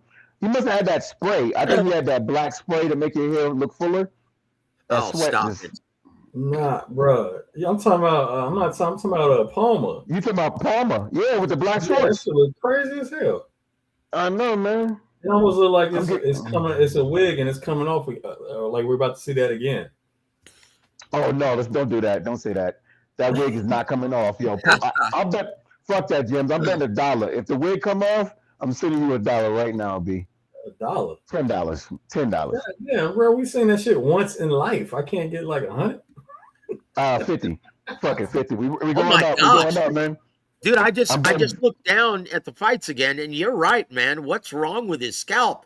That's what I'm saying. Like, you got You get that shit $50. torched off or something, bro. It's like it's about to Does come he have off. the same? Does he have the same ailment as Will Smith's wife? Jada Pinkett. No, I think he has the Ah, same. He might have the shit. same ailment as Big Baby. Big Baby Miller. I thought you said helmet. I didn't know you said ailment. I thought you said helmet. I was like, yeah, he probably got that No, bald head. ailment. Mm-hmm. Damn, if it goes Yeah, up, ain't I'm no about to reason. lose So 50. his hair look like that, and Bad Bunny's hair is still perfect. That don't even make sense. Bad Bunny came, yo. He Yo, came to fight. bro, hey, that's impressive, man. He either got 3 tons of moose in that shit, or man, somebody braided the fuck out his head. Paul. Nah, he got he got some gel in there. That's what they do with the when you got straight hair, they braid it with gel. That shit So, is like, impressive, dog. 5 yeah. rounds, a bit Bad of Bunny heavy probably action. has kinkier hair, man. That's probably why. But I'm saying, no, it's like not out of place at all. That shit is impressive. At all. It kind of Yeah. looks feminine. Like, if you're a man, why would you braid your hair like that? He looks like Laura Ingalls from Little House on the Prairie. Oh my god, dude. That's hilarious. In the immortal words of Emmanuel Stewart. That's why he got dropped too. In the He got immortal words of Emmanuel Stewart, he looks a little too light in the loafers. Damn, that Emmanuel Stewart is so good, Joe. Thank you, my friend. Well, let's see if he takes another knee because of Jerry curl, like Tank Davis. No, Rubio is on, man. Rubio has been. This is Rubio's round. Yeah, Palmer I think. better. Oh shit! Till then. Shit. Yep, till then. But no, I think Palmer ran out of gas. Yeah, me Well, too. he's got no choice, Rubio, now, but to start fighting on the inside, letting his hands go. He's got three more rounds. Yeah, man, it's a tough fight. I think Palmer's gas, bro. A 10-7? He may be. Bro, a 10-7 in the 8-rounder? Fuck you. That you were losing, dude.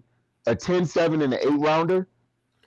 And we don't know how many of those early rounds. That's what I'm saying. Rubio has no choice but to fight in the pocket now. He can't box anymore. He has no choice.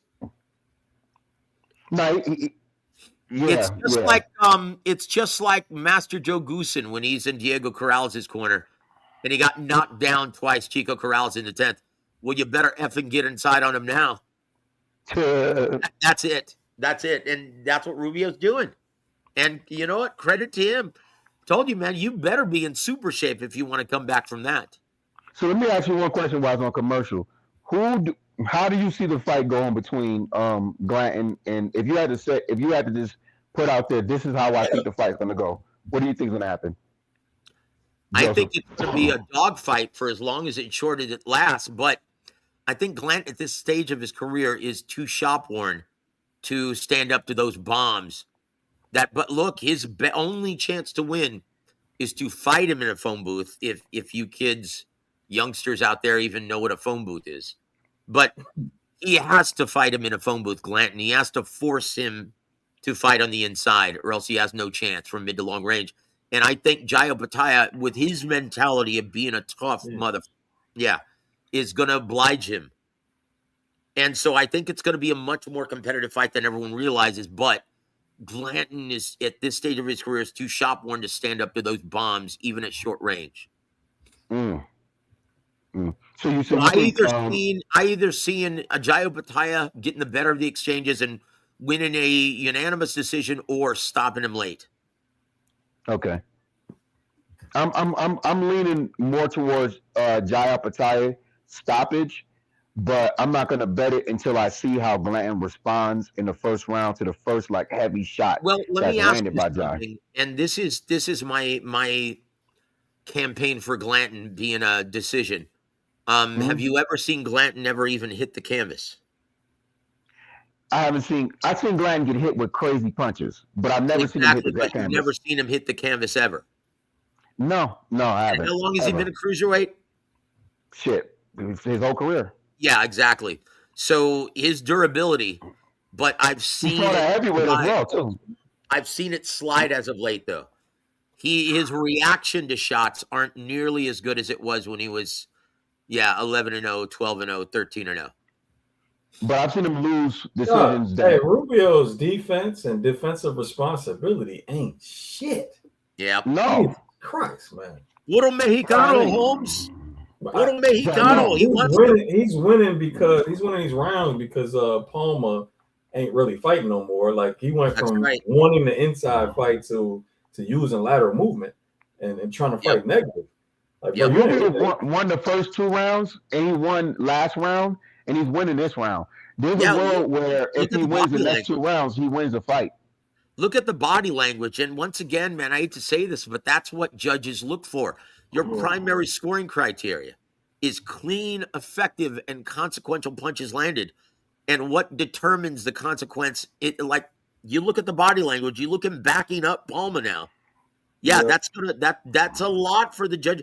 All I'm saying is it enough in an 8-round fight? Probably. You know what though? But there is confusion within that though, right? So a fighter that's moving forward, right? When at some point he can, like, say he's having difficult getting punches off moving forward, you could stop moving forward and start moving laterally and bring the negative fighter to you. That's another way to do it as well. So exactly, that's part of ring generalship as well. Yes, I think fans confuse that all the time. Like, that's really what happened between Russell and Hiroka.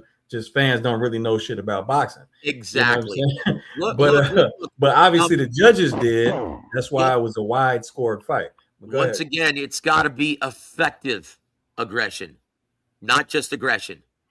It's got to be effective.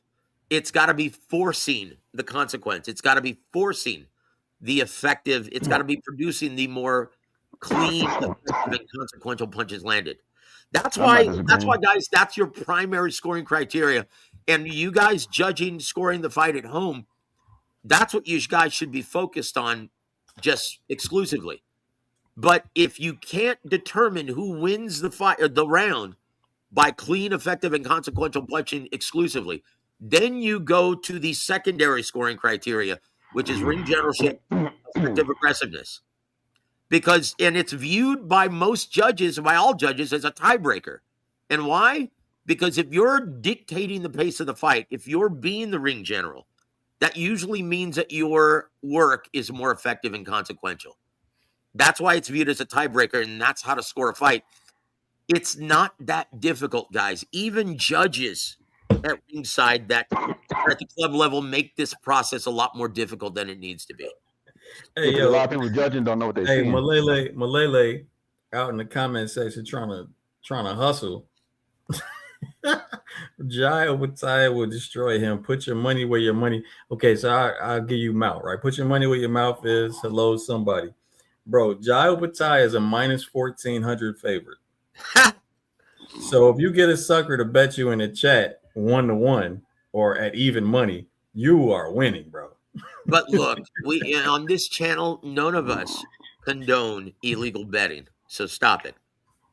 Wait a minute. Malele Ulunguano. Where does their name come from?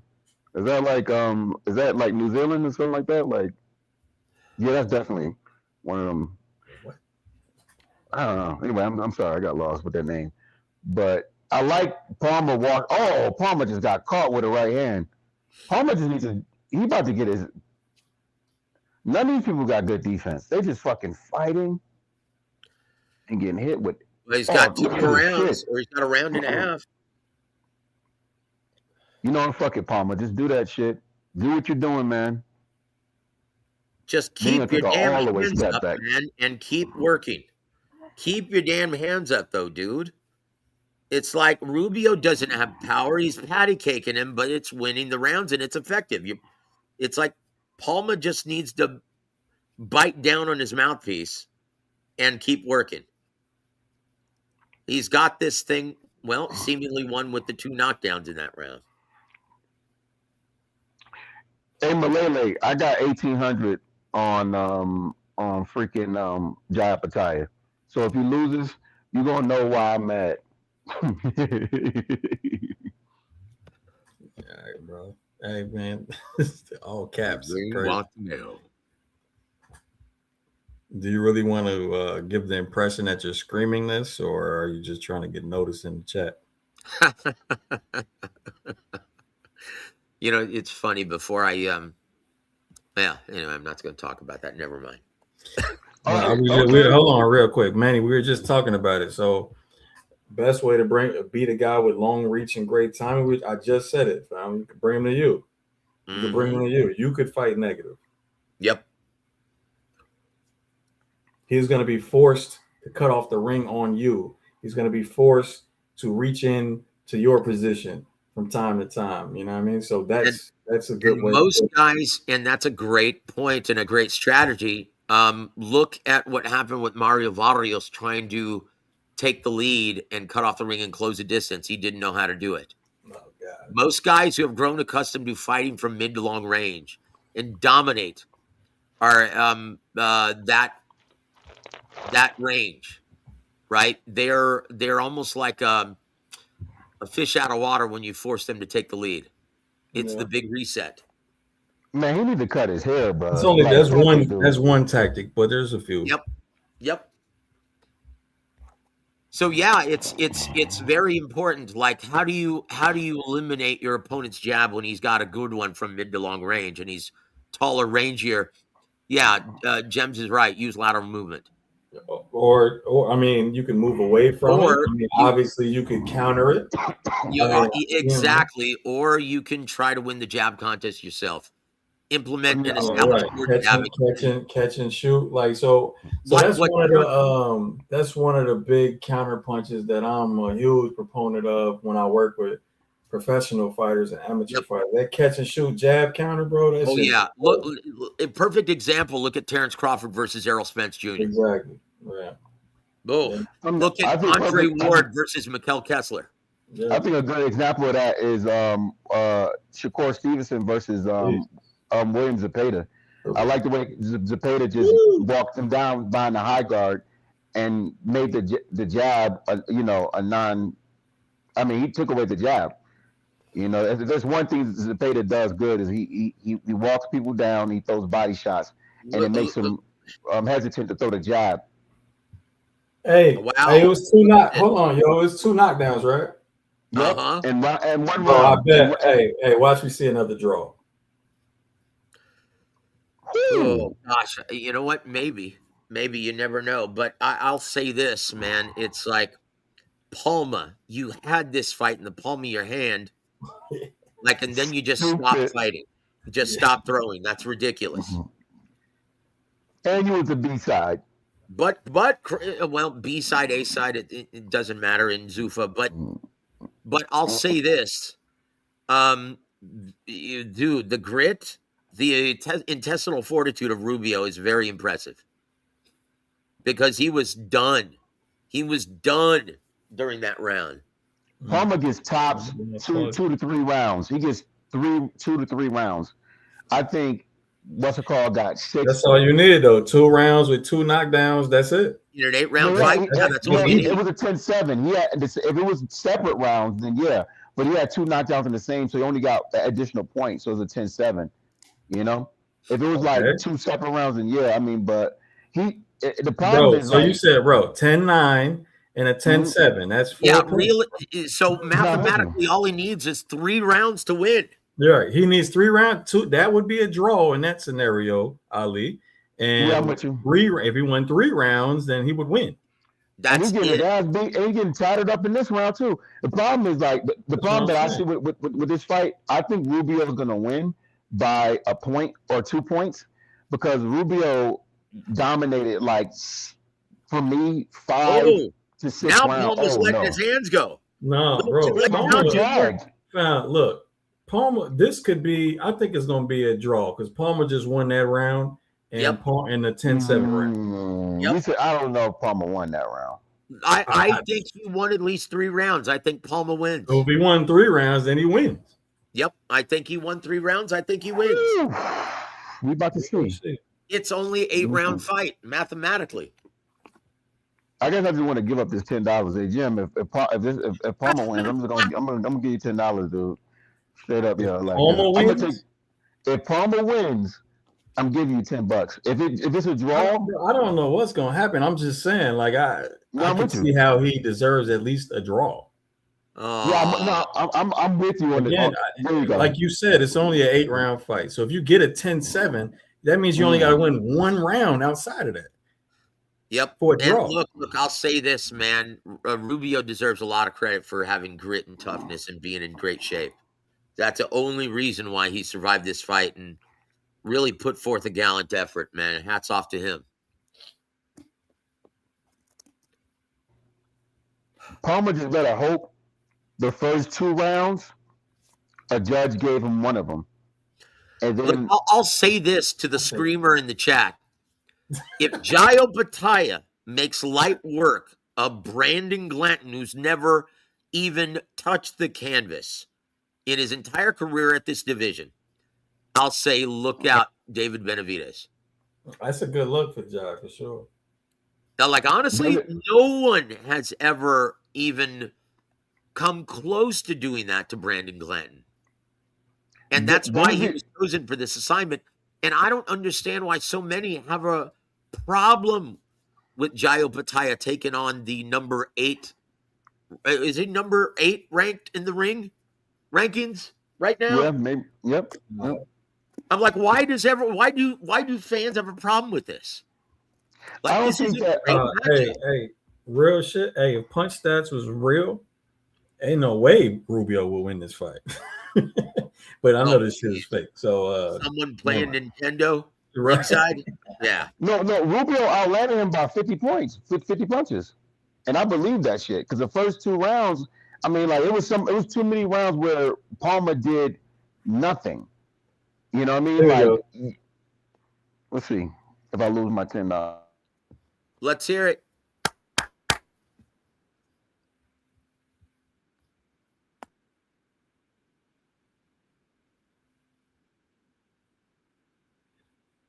Oh, they got a new D.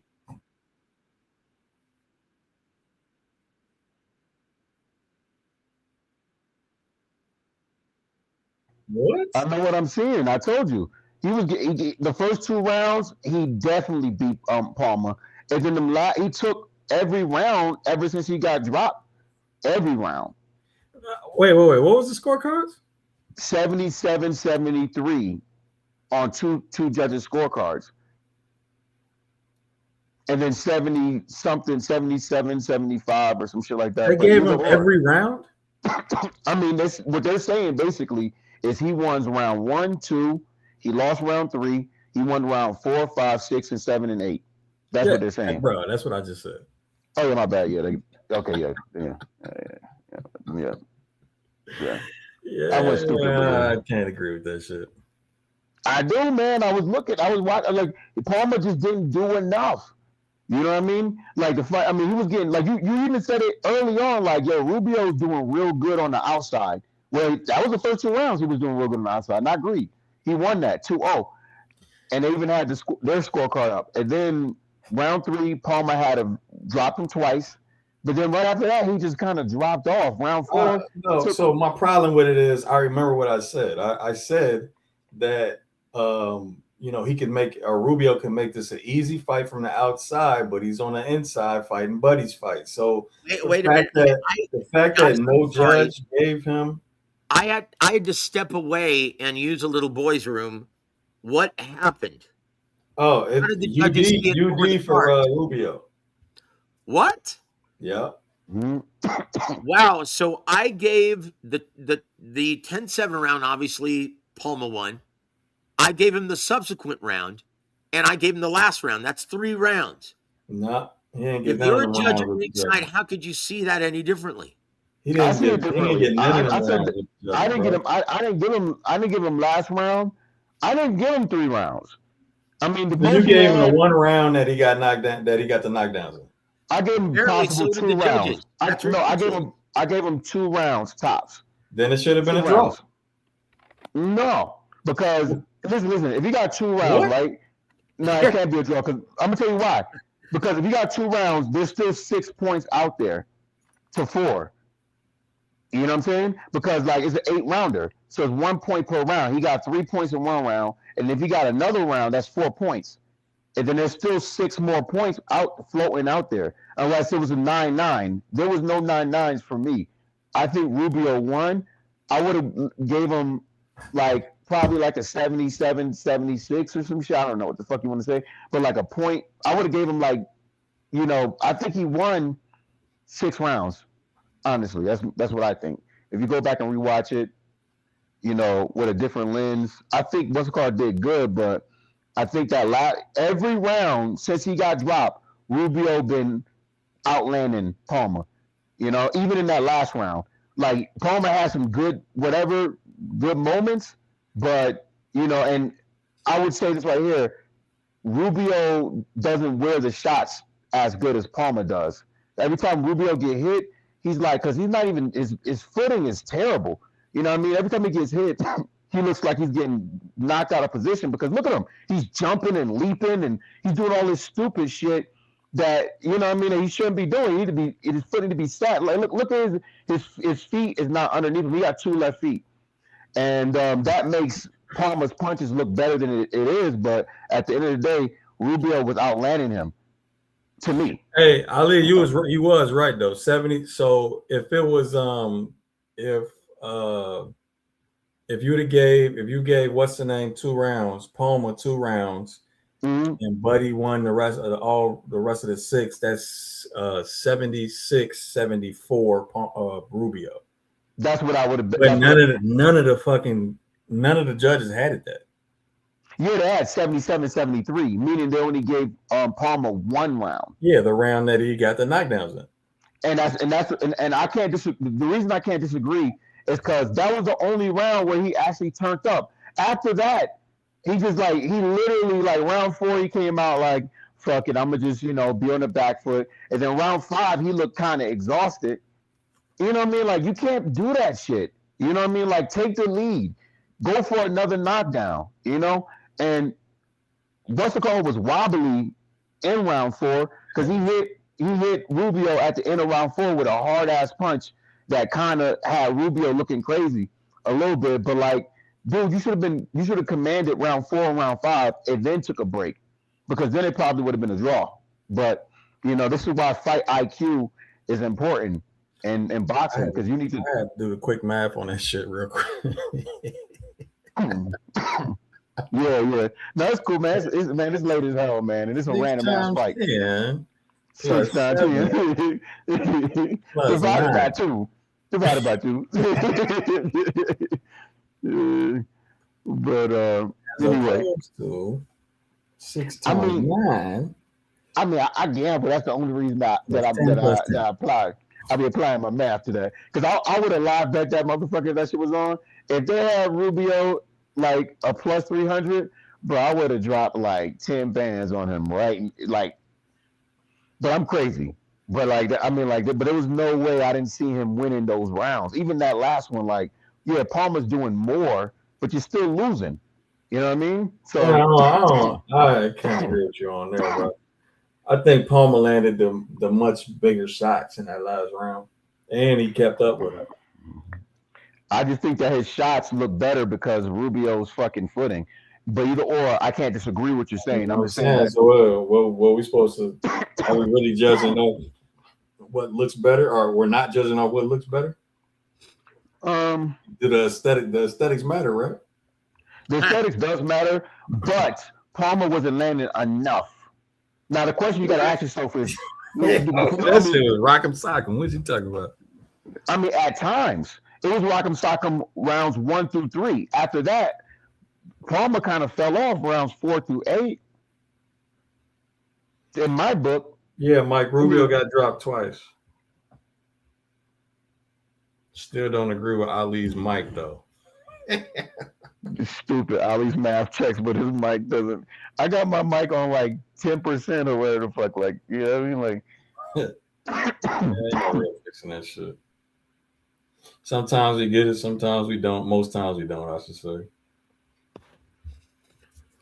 What mic do you use, James? My laptop. Oh, you just speak straight to your laptop? Mm-hmm. That's crazy, yo. I've got a Shure SM58. You got what? It's the same mic I use gigging. SM58. I thought about it, but you know, I never really got any complaints on the on how I sound on the live stream. Well, not that you know of. You talk like an ASMR presenter or some shit like that. Hey man, you know, so like, whereas me, I kind of shout. So like, you know what I mean? Like, you don't raise your voice ever. I've never seen you get hyped. Like, it's been a few times. Yeah, I've heard you get pissed off at some people. No, I see you get pissed off, but I'm saying like you don't come out. It's weird that you got like a cool temperament, like that dude from Paid in Full that got shot. Yeah, you know what you sound like? You know who you sound like? Do you remember back on BET, Gems? Do you remember Donnie Simpson? Yeah. That's who you sound like. Sure. You do. You got that same demeanor, temperament, and tone as Donnie Simpson from BET. Yeah, I can see Jim's boxing gyms on XM radio. Hey, yo, that swivel jab looking nice. Hey, he said, did you try this, Ali? I'm not on the laptop. I'm on the iPhone 10,000, whatever this one is. Yeah, it's not gonna work on the phones. Don't sound good over this shit at all. You say you don't hear it, Donnie. Oh, you stupid boss. Hilarious. Quiet Storm Gems. That's what I was saying, yo. Quiet Storm. But that's why. I mean, that's why when you be saying shit, I always be listening. I'll be like, I'm more intent when people who talk with the same, you know, the same level. Because me and Joe, like Joseph, he projects his voice too, so I can, you know what I mean? Like, I could tell Joseph is used to announcing and, you know, yeah. and when you say you're in boxing, I could tell. That's the whole reason why I can't be on Jem's show and be on my phone, because my phone is always too loud for my voice. So I have to use my mic. So most of the time you'll hear me on this show, almost exclusively, you'll hear me on this podcast or this presentation with my laptop and my computer. And I'm using my own Shure SM58 because the phone is always way too loud for my voice. Yeah. On that note, hey, Gems, they live betting this one. Finally, god damn. You already know what app. You already know. I'm not going to tell you the app, but they're live betting it. You already know which one. So, they got Decision. They got. I did a opponent analysis on Solace a long time ago. In which made them ultimately decide to cancel the fight because he was a much better opponent than what they had in the first place because he was a replacement. Like, bro, he's not a good replacement opponent, fam. Smart. That is so smart. Yeah. Then he went on to beat Villa in worse fashion than Boots did. Even though Who that did don't, I mean, I don't think that shit really matters. I mean, Who once did you that? get knocked out once, it's more likely you get knocked out again. Yeah, Royman Villa, man, wasn't the same fighter after Boots Nah, Ennis whooped his ass. and Salas beat the shit out of him. That's a career-altering performance by Boots Ennis. Man, they got him as Ricardo Rodriguez on this shit. Do you know that Royman Villa used to work with Coach James Gogi? He said that makes Ali BET uncut. Oh, did he? Yep. Okay. And Boots Ennis So ruined his stupid, career. Mm. Because Royman Villa back in the day used to have a granite chin, man. But when you subscribe to the ideology of blocking punches with your face, Yeah. after a Boots Ennis ass whooping, it's going to ruin your career. And look at just in boxing, look at Joe Joyce, the guy who subscribed to that same ideology. Look at him now; he's a shell of himself. Man. Look at gosh, what's his name? No, bro, it's just common. If you rely on your beard gives out. It's over. That's what I'm saying. I think you're going to see that happen tonight with Brandon Glanton. Hey, did it happen with Matias? Oh, you know what? Maybe, dude. I look. I'll say this, and no one really. I haven't heard anyone factor this into the equation. This is what happens when you go from training in the high altitude of Mexico to sea level. You don't have that same punch resistance or endurance. So once again, he's gotten hurt in the past, but he's able to recover very, very quickly because he was always in tremendous shape. That was my point in the very outset of the program. Yep. That's what determines your ability to recover, you being in great shape. And if you're not, so it's hard to tell right now. We'll find out definitively in his next assignment, right? Mm. Sriracha has a good idea trying to, bait Salas in. And, or first of all, he's trying to get off first with a jab. But then he's trying to bait Salas in and be last, you know what I'm saying, to end the exchange. But oh my God, he just got cracked though. But he doesn't have what we call permission to do so yet because he doesn't have the footwork to end the exchange after he tries to counter. And Salas could crack. On Salas. I like the fact that Sriracha. There we go. That was better.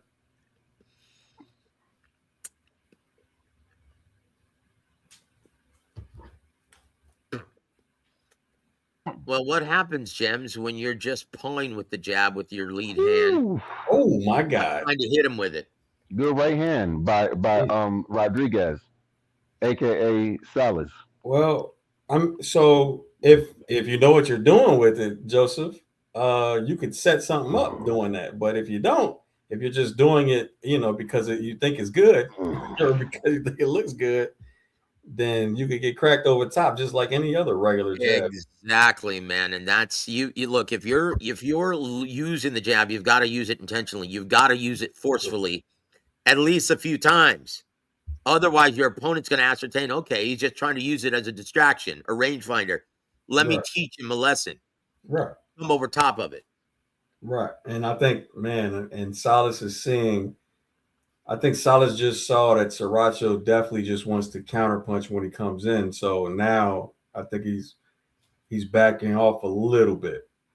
He's taking a more measured approach. It's making him tentative. You've got to use it intentionally. But the problem is, bro, if he can strike first, defend the counter, and then figure out, where the options are to be last himself, it's going to be a problem. Well, first of all, his feet suck.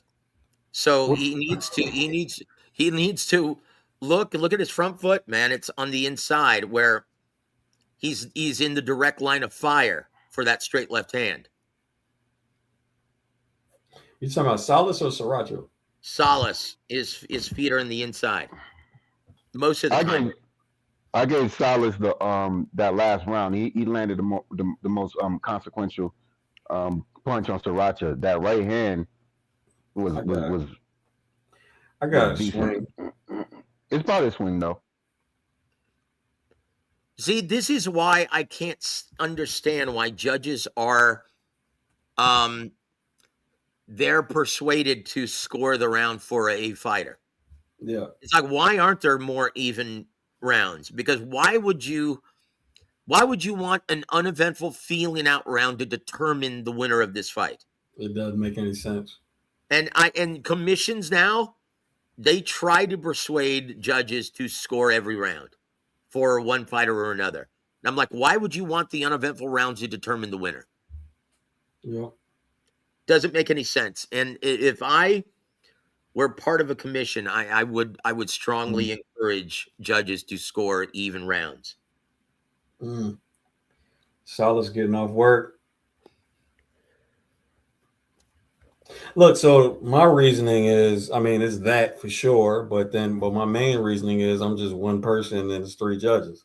So why, you know what I'm saying? If it's two different possibilities for a single round, then why wouldn't I just score a swing? So I can, get both possibilities in my final score. Yeah. Exactly. The close uneventful rounds. Sriracha's getting smacked right now, but go ahead. Sorry. And that's what I noticed about the footwork, man. Oh, you said Sriracha's getting smacked? Oh yeah. Okay. With the white. Mm-hmm. Yeah. Now, so Salas's foot is outside of the lead foot, or he's getting it outside now. Okay, good. But, that's so again, I think the adjustment came from the more measured step in, and Sriracha kind of buzzed Salas, I believe. He did. I was about to say the thing he I don't didn't like buzz him that much not to get cracked though. The thing I don't like about Salas' game is it's all 50-50 exchanges. That's why a lot of his fights that he won that went to decision have been draws, because like the rounds be close because he do 50-50 exchanges and hope to land a bigger shot. Yeah, for sure. You know what? You're right. I think his corner probably told him, "Hey, man, you're allowing this guy to step around you." Because it's noticeable now. He's stepping outside of it, way outside. It's not like Salas got a jab or anything like that. There's no jab. It's just I'm throwing punches. I'm trying to throw punches. He's switching stances too. That's weird. But anyway, I don't know if Sriracha wants this inside work, bro, because he's not very defensively responsible. Oh, he's getting hit. He's getting cracked. Oh my God, bro, he can't keep that left hand up to shit. Put up your left hand, motherfucker. Go, dude. Jesus Christ. That'll learn you. But there's no jabs though. I just saw some probes. Yeah, probes. Probe. Why would it be a jab from mid to inside range, bro? I'm just saying, like this is a Rocky. Oh my God, bro! Put up your left hand. Yep. Yeah, fuck betting this fight, dude. Jesus I'm done. Christ. Yo, hey, them right hooks is going crazy on Sriracha, man. Yep. I got it. They know what they were doing. They know what they were doing when they staged this fight right here. Look, I don't know who's working as matchmaker for Zuffa, but I'll say this: he's been doing a very good job. And I'm talking about every single event. They've been very good across the board. Yeah, I agree, but I don't like the matchups. Yeah, I think for the more veteran fighters it's cool, but man, for all these underdeveloped dudes with less than 10 fights, man, putting them in a 50-50 fight is not good for them. Well, look, it's in going back to business of boxing 101, promotions 101. If your guy isn't a big ticket seller, then you have no choice. That's the only way you can increase your market value. You've got to be stuck in tough. And that's great matchmaking. It's like the cream. It's entertaining for sure. Yeah. Look, if a guy's a ticket seller, that's the last thing you want to do. You want to put him in. And see, that's why matchmaking is easily the hardest position and job in boxing. Because even with your money guys like Ryan Garcia, Roberto Diaz failed Golden Boy and Ryan Garcia miserably. Like, and I hate to say this, but Brad Goodman failed Edgar Berlanga as well, because you're enamored with that first or second round knockout, just getting this guy's wins, but he doesn't learn anything. And you have to find the right opponent to season your ticket seller to make him a more complete fighter. That's that the IQ art of it. though. And it's That hard. IQ, but the IQ of Berlanga and the two people that you named. Well, see, that's that you. If you're just giving them Bum of the Month club, then you don't have that opportunity to season a fighter and increase his ring IQ. He doesn't learn anything. Like Yeah, Ryan I'm with Garcia, you. he's got the natural ability to be a superstar. Oh Lord. Oh, he's landing. Oh Yeah, my now God. Silas is like, I'm about to beat your Oh, ass. shit. Man, he just turned up real quick. See, He's turning up on a that's turn what I'm up. saying, man. Like Roberto Diaz, he did. That's why he was let go. Most people don't know this. That's why he was let go by Golden Boy. Is because he failed in the Ryan Garcia had the natural athletic gifts to become the next great superstar in boxing, but he didn't learn anything in the 4, 6, and 8 round stages. He didn't learn anything. Oh, good uppercut for Sriracha though. But he's my God, he's definitely getting the worst of these exchanges. But I mean, terrible positioning from Salas, but still, I think it was very obvious he won the exchange in the corner. It's terrible ring positioning, I should say.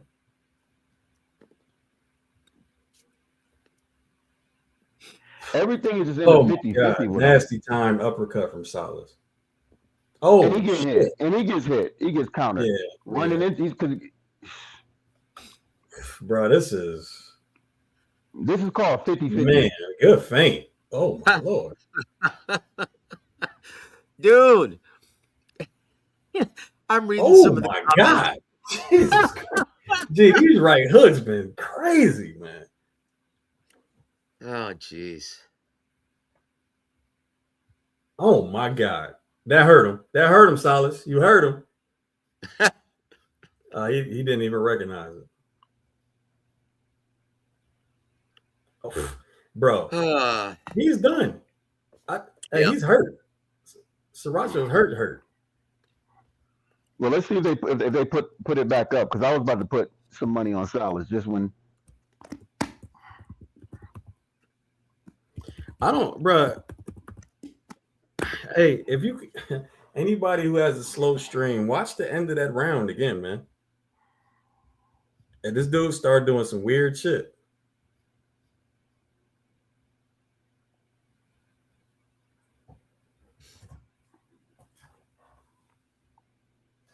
Hey, no, but I was saying, can you live bet? You can. Damn, they don't got no rounds up. Fuck. No, they don't got no rounds up. But look, they froze it though. They froze this whole thing out. At least for me. What about for? Fuck. No, not FanDuel, not Bet365, man. These they motherfuckers hate, bro. They definitely do. They be like, you know what? We're tired of losing to these people. Fuck you. Taking my ball. I'm going home. This motherfucker keeps getting a draw. Mm-hmm. Oh, dude, you know what, man? This person in the chat is crazy. Dude.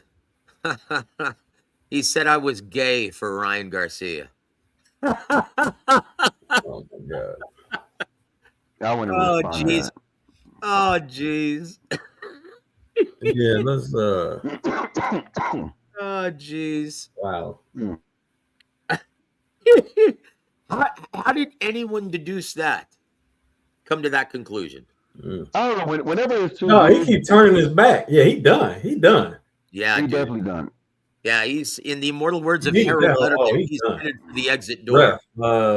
Ref. I don't think he's done. I just think that he needs to readjust and take a back step. Okay. He might be. Oh my God. Wearing the punches wrong. Yeah, dude. All I know, he is taking a flush punishment. Yep, he's headed for the edge live.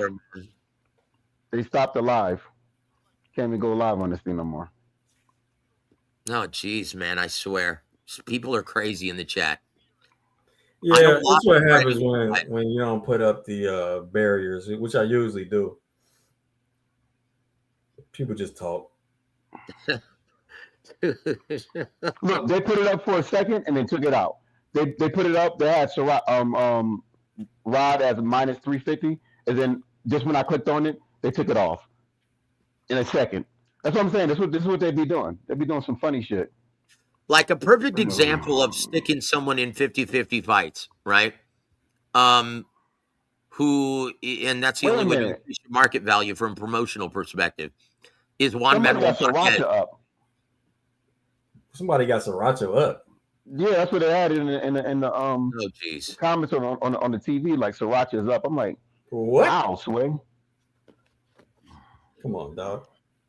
Like Juan Manuel Marquez back in the day, he wasn't embraced by Mexican fight fans like Marco Antonio Barrera and Eric Morales because he started out as like a boxer puncher from mid to long range. Well, Salas certainly isn't punching anymore. Yeah. He might have run out of gas. He might have Jesus Christ. He's leaning on he ropey doping on the fucking ropes, man. Get off the fucking ropes. I don't know what he's on now. Yeah, I'm glad I ain't bet that one. But this is why his fights go into he got like 2 draws, and it's because like every round is a 50-50 exchange.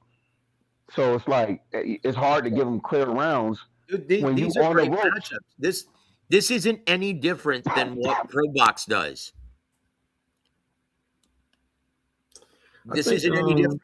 This is what Pro Box does as well. The only difference is Pro Box allows the fighters to sell sponsorship and to put it on their trunks. And Pro Box got better talent. I'm just saying. It's the same. It's the island of misfit toys in boxing. Anyone who's not with a major promoter. Yeah, exactly. That's what they end up with. But I would rather see Najee Lopez than whoever the fuck than half the people on this card. I'm sorry, Jai Opetaia. Come on now, look at your main event. No, I'm not saying listen. That's a bigger name than anyone signed to Pro Box at this time. I'm 100. That's a bigger name than Jai is a business in itself. But the rest of the card is becoming a legitimate franchise in Australia. I just wonder how many people aren't watching the rest of the fights and waiting for Jai to come on. Well, if they are, they're being entertained. All right, so now they got Ricardo on the undercard. Let's be honest, guys. How many people buy pay-per-views to see the undercard?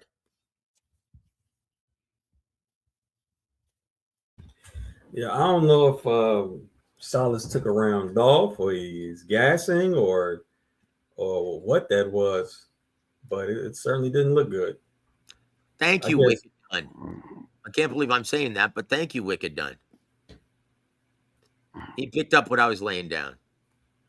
Hey, low clarity. I do too. Brother. I do too. They got grease all over this dude's head. Yeah, what the fuck is going on, man? Yeah, dude, that's weird. Well, look, it's underneath. It's from Sriracha's face. Do you think that's from his face? All over his head? Yeah, that's the Vaseline from Sriracha. Because he's got his head right there in the pocket on his face. He landed, but this is a rock'em sock'em robot right fight. Here is the referee. He's allowing Sriracha to come in the ring with too much Vaseline. You know when Salas is on the front foot, hey, Sriracha is not taking punches well, man. No, only when Salas is on the front foot, he's not taking punches well. But then when Sriracha's when Salas on the back foot, he getting hit to the body and everywhere. Like, oh, woo, that was a good one. Being a judge at ringside, you look for that. You look at the reaction, the consequence. Oh my God! And that's what wins rounds. That's how you score rounds. Here goes that body work by Sriracha again. Let's see if it's going to keep Rodriguez honest. Oh.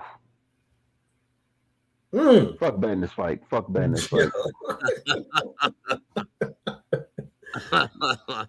Look, all Salas has to do is throw punches.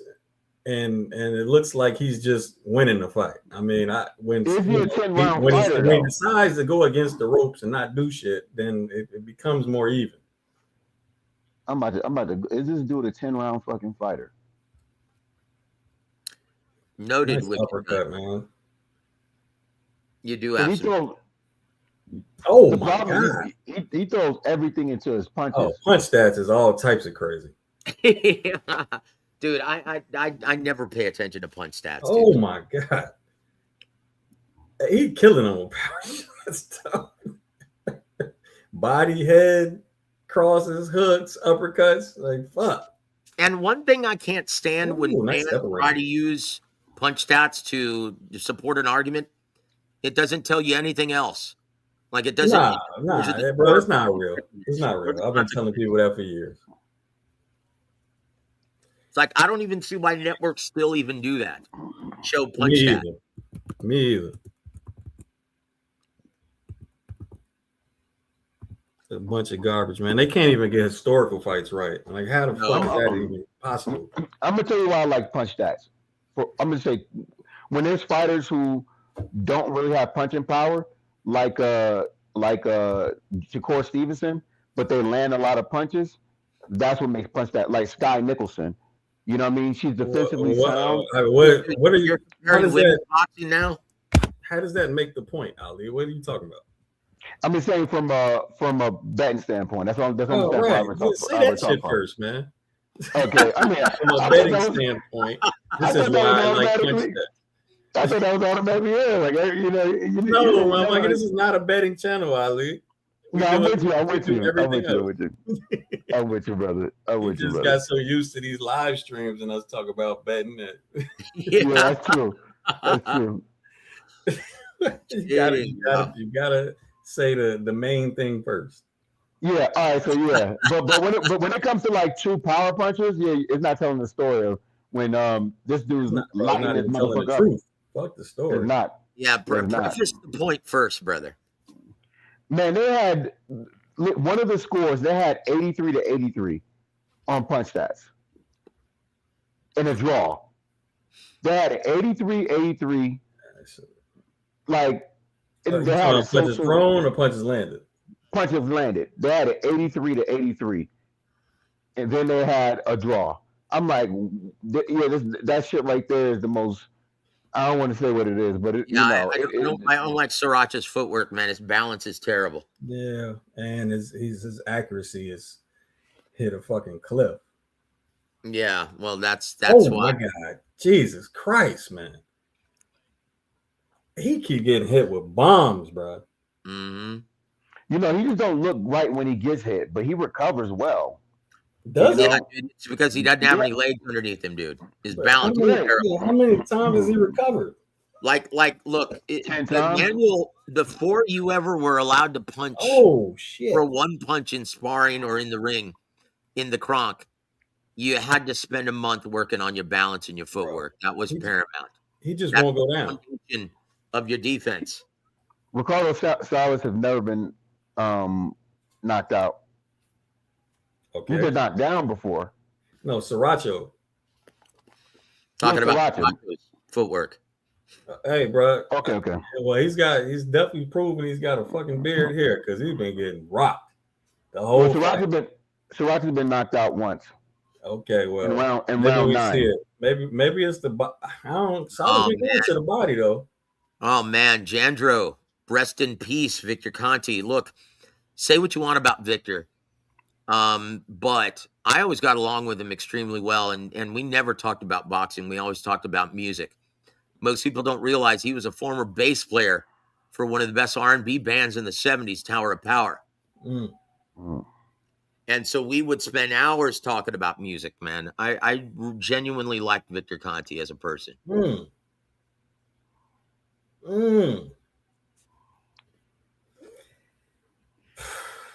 I think you and Shane Mosley like Victor Conti for the different reasons though. For much different reasons, brother. Dude, do you remember that fight, that subsequent fight after he got popped? He fought Winky right. He was like, "Oh, my punches didn't." Yeah, so, hey, Sriracha can't even defend properly anymore. Yeah, it's because the foundation, his footwork is non-existent. He's got terrible balance. Hey, The foundation of your defense, your footwork. Jim plus 300. Ricardo Salas by knockout. That's plus 300 right now. Right now. Oh, just when I said it, they dropped it down to plus. Oh, look, they got rid of it. Fucking bastards. I'm telling you, they got a mic on this app and they listening to everything I say. I'm gonna have to figure out how can I mute this shit. Indeed. Hey Jay, I was just about to say that shit, bro. Hardware is damaged. Shit's caving, bro.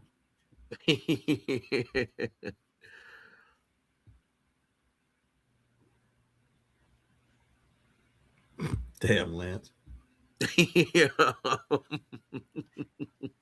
Look, he got that look in his face like, man, fuck this shit, yo. Good to see you. Hey, pugilism facts, bro. He ain't been taking shots well for the rounds. How you doing, pugilism? The question is, can he come back in this fight without footwork? Yeah, come back, man. This shit is all. I mean, unless Salas hits a wall, as far as a wrap. Yeah, Salas been on the front foot the whole time, and that's been good. But we addressed the IBF stripping Opetaia, but I'm sure we'll cover that once again before the main event. That uppercut, Jesus. Don't even know the name of it anymore. Fuck, liver shot is nasty. Oh, Lord. This was a one-side beating now for the last 2 rounds. That's what we was talking about. That, hey, let me put this back up. Okay. Yeah. Decent little right hand from Sriracha. Again, he's not even punching with nowhere near the same. No, it's because he doesn't have any legs underneath him. He's there for the taking. And yeah, his corner really needs to start thinking about a stoppage.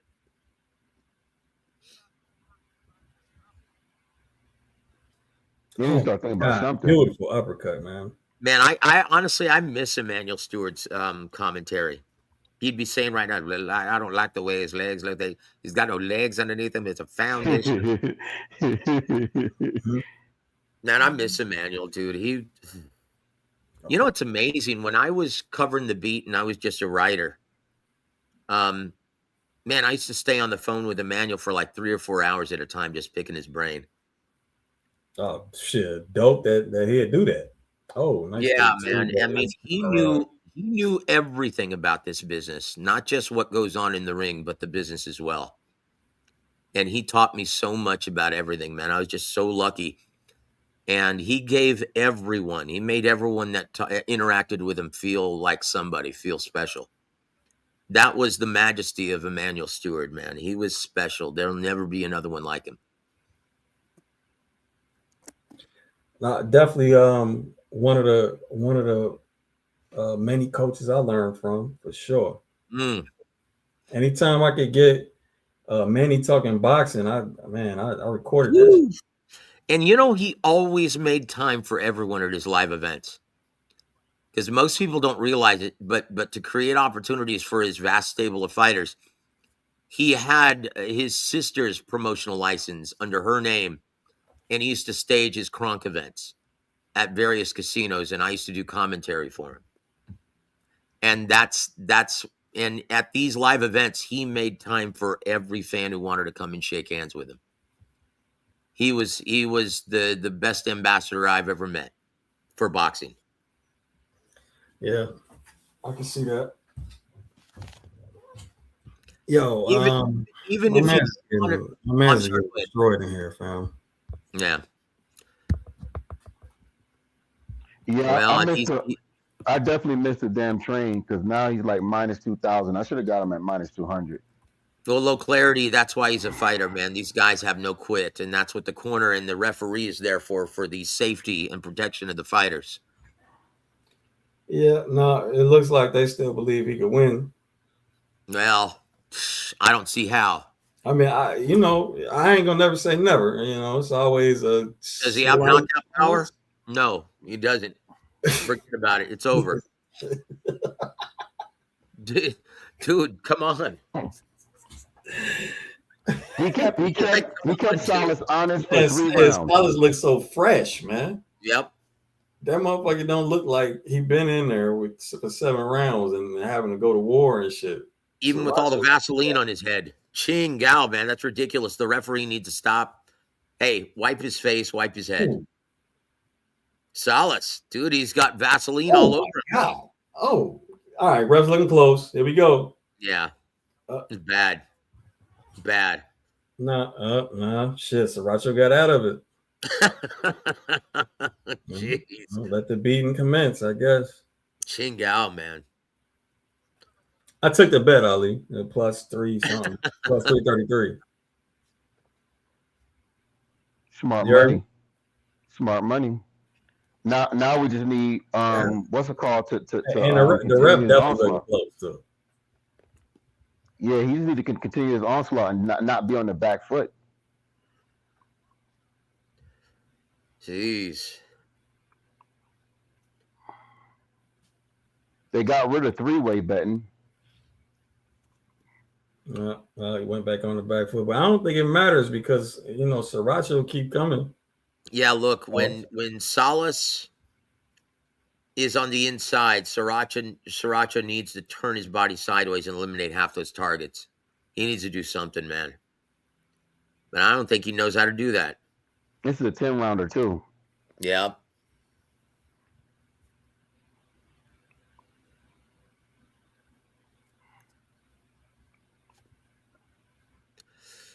Yeah, man. His corner really needs to think long and hard about this. Just taking a beating.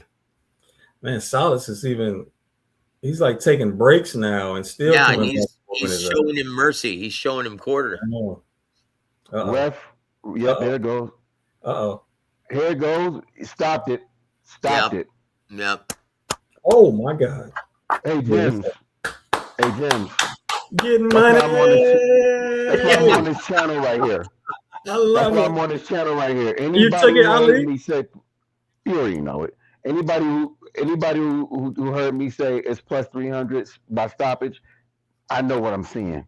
You know what I'm saying? What you get? I had it before the fight. I had it before the fight, but I doubled down. So what would you put? Like another 20, another 30? Nah, I just another $10 on it. I already had. Oh, that's good. That's good. That's good. I already had 25 on it. Oh boy. Nice. All right. I don't know why they had it at plus 300. Oh, no, I lied. I had you know what? It wasn't the stoppage. It was or it wasn't Salas by knockout. It was FTGD no. Okay, all right. I had a double. Shit, man. Well, that's good. I mean, that was also the end of my parlay. Salas. That's the way to do it. Money line. That's the way to do it. I didn't do a deep dive like I should have did. You know what I mean? Like if I would have known he would have beat Roman Villa, I would have been like, yeah, but put a little bit more on there, but. So the main event is just up next, right? Yep. All right, very good. And to those who just tuned in and joined us, Ryan, how do you feel about the IBF stripping their champion, Jai Opetaia, of that trinket? I feel him. I feel him, bro. I mean, it's you went with the rival. It is what it is. Really, I'm not gonna give him the same mercy as I give like Shakur. I thought that was ridiculous. I'm be honest. I think that the boxing organization, they're gonna lose a lot of prestige over in the years because of what they're doing. It's the greed. I don't know. I just I think don't know about this Jai. So why you think they're in the wrong for Jai? Let's discuss that one. I think they're in the wrong for Jai because they're sacrificing a champion because they're mad at Zuffa. It's not like Jai ever had beef with the boxing organization or was like, I'm not going to pay He whatever fee. always paid his sanctioning fee. He's paying his fee. So it's more so like I think that they're making a stand because bigger names like Terrence Crawford and you got Shakur talking bad about the boxing organizations, whereas Jai, he just want to unify. And That's right. IBF is like, you know what? You're with them. You're not with us. Listen, you stupid motherfuckers. He's paying the fucking. This is it's about purse. It's prize fighting. You're getting your cut, you dumb bitches. Get your fucking cut and shut the fuck up. You know what I mean? Seriously, you're making it too big. That's all that thing. Ali, Musa. calm down a little bit, but I'm sorry. man, right on the money, brother. That's like the best thing we've said all night. So the deal is that Jai was going to pay the sanctioning fee for this fight. Yep. Okay. Well, yeah, I don't know. Yeah, they tweaking it. See, I'm serious. It's like I can't understand what Daryl Peoples was thinking. You may not agree with what Zuffa's doing, but why would you penalize your champion who's done nothing but comply with your mandates and rules and regulations? And this was his volunteer. This was his volunteer fight? This is a voluntary matchup. And Glanton, hold on. And Glanton's top 15? Yeah. He's number 8 in the ring. I mean, I don't, bro. I mean, that's it. What's the problem? Exactly. He paid the sanctioning fee. Anyway. Hold on, bro. He paid the sanctioning fee. This is his volunteer match, and he's fighting somebody in the top 15. Yep. That's the requirements, bro. I mean, that's it. And this is a guy who's never balked at paying the 3% of his purse. Never. Exactly. And he's a legitimate franchise in Australia. This is a guy who makes the belt more valuable. Right? The belts do not make the fighters. It's the other way around. The fighters make the belts. I think the only issue, if I could say anything, is the fact that he don't care about his purse. So he's not really a fighter that's trying to go out for the highest purse. And you would think like Eddie Hearn, if he had Chris Billen-Smith and he had the IBF title, he's going for the highest purse. So IBF is going to get a higher percentage. Whereas Jai might fight for $300,000. What the fuck is 3% of $300,000? $9,000? So look. Why would you why would you penalize your champion for making a big payday? Just playing devil's advocate or why. Why would you do that? Because you don't like what Zuffa's doing. Joseph, this is not the first time the IBF did some funny shit with Jai. They stripped him for fighting El Exordo or some shit like that. And then he had to refight Meredith Bridges for the same title he already beat him for. You know what I say? Hey, let me interrupt y'all real quick. Let me do this real quick. Hey, Ren92, appreciate the super chat.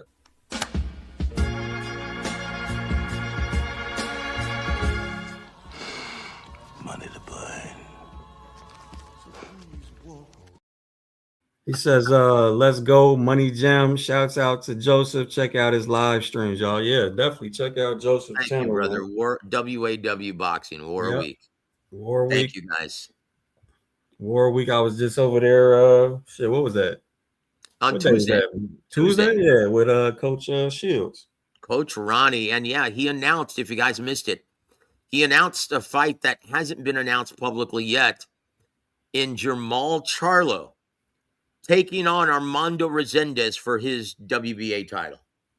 And that's going to be on the undercard, May 2nd, David Benavidez versus Zurdo Ramirez.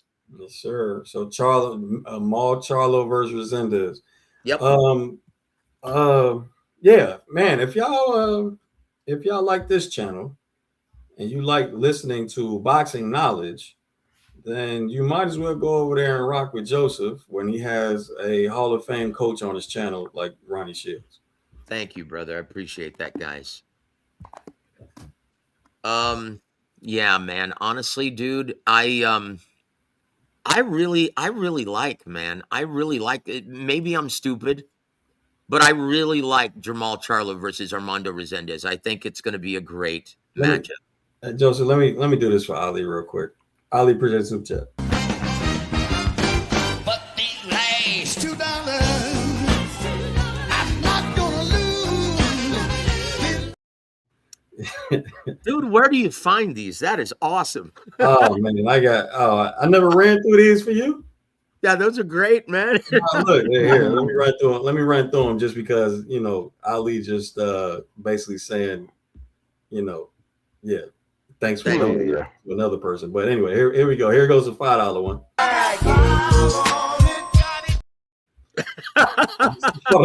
You saw the money to burn. Here's more money.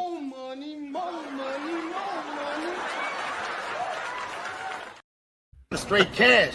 And I got enough cigarettes to last me and my family for the rest of our lives. I'm rich, biatch. But these last $2. Money. Yeah. Well, around here, between Normandy and Weston, we call this here a little twin. Yeah, that's for the 20. Yeah, that's all I. Those are great, that's all man. I got. I got a bunch of other shit for other situations. Check out War Week with Joseph. Check out War Week with Joseph. Yes, Thank sir. you, Ali. God bless you, my friend. You too. Will there be alcohol involved? Not anymore. Thanks be to God. I got the best. I got the best Smokey Robinson song ever. Uh-oh.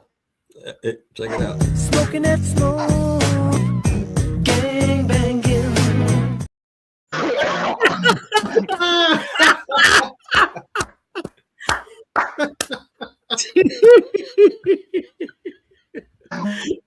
Oh, ding out. Oh my god. Oh That's shit. shocking, actually, brother. Are you sure that's not AI? That's not AI, bro. That's shocking, dude. I have to mute that shit. Nobody ready That for is smoking. not AI, man. That is shocking, dude. I can't believe that actually took place. That's Smokey down No, in the he 80s. was his song was against all of that, but it didn't sound like it. No. Stop smoking that crack. Certified head smoking never misses. All right, one more time. Smoking that smoke, gang banging. Oh, man. That is hilarious. That is gold. I tell you what, though, Smokey, man, that voice, dude. Oof. It's like butter. Hey, Oh if yeah. y'all never Hey, I heard forgot of, about, hey, Jake, I forgot about that shit, man. I'm not even gonna do that. let me say one thing. Yeah, it's even Y'all worse. need to go check out. Y'all need to check out Smokey Robinson and your boy Rick James, Ebony Eyes. Yo, that shit is hitting. Oh, So, man. For all the Anything older from- people who want to get some culture. Anything from Rick James is fire, man. That dude, ooh, well talented. By far, Rick Glazier, the best Rick to come out of Buffalo. Yes. But Joe, that's the worst person to co-sign. I mean, to make a song with if you anti-drugs. Make sure, you know what I'm saying? Like don't smoke that weed. That is, you know what? That is a very good so that's a jump cut, bro. He don't say that shit back to back, but it's close. It's close, fam. It's not far off, man. Oh, man. But that was the gang banging part was the chorus. Yeah. Oh shit! Yandro saying, check out this girl in the black hat. All right.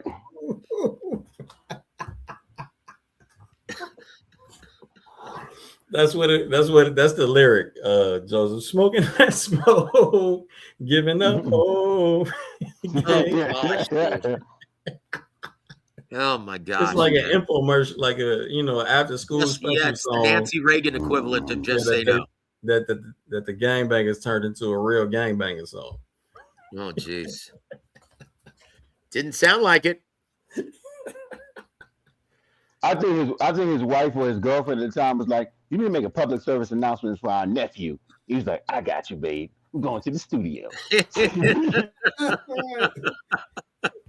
Little Jamal into that shit again. All right, I got it. Every time they're in a family I went to the reunion, studio.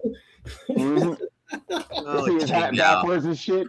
Oh, I got you, brother. You think you something smooth? I'm about to make a song about you. Stop smoking that dope. We say, Oh, here we go. Here comes the main event, guys. Gang bang. Gang banging.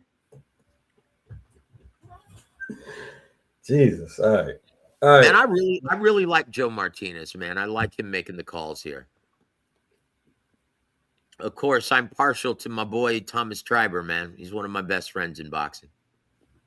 You know, Glanton walking out Joe like Martinez Tyson. does a great job. Damn, what happened to the live bet, bro?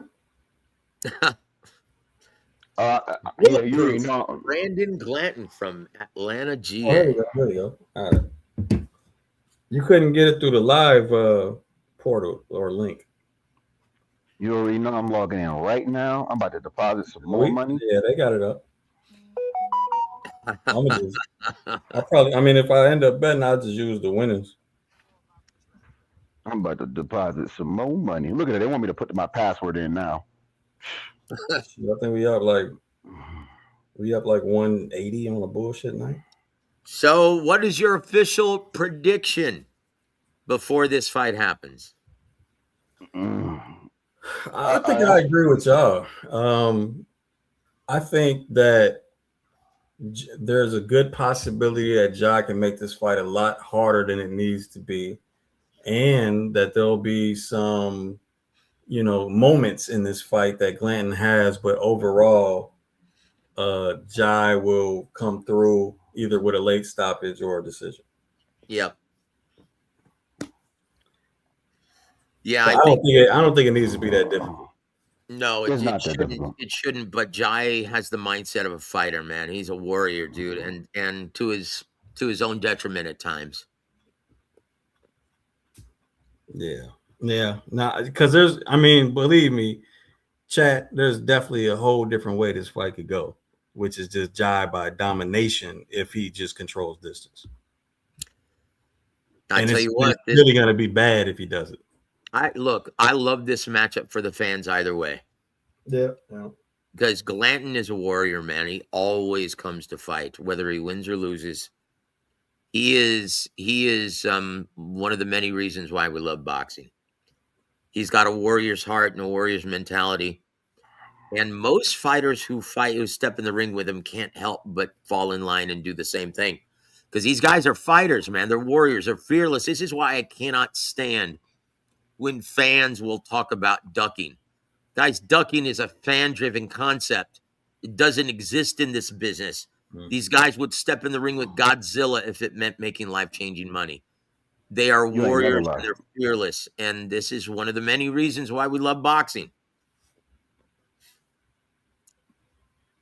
And these guys all want to prove that they're the tougher man in the ring. And I think this matchup is going to produce. If Brandon is not too shop worn. But once again, Jai Opetaia has that one hitter quitter, man. Glanton, I don't think he's ever been in the ring with a guy who can crack like Opetaia. Yeah, there's not really a lot of in the history of boxing, there's not a lot of rich boogeymen.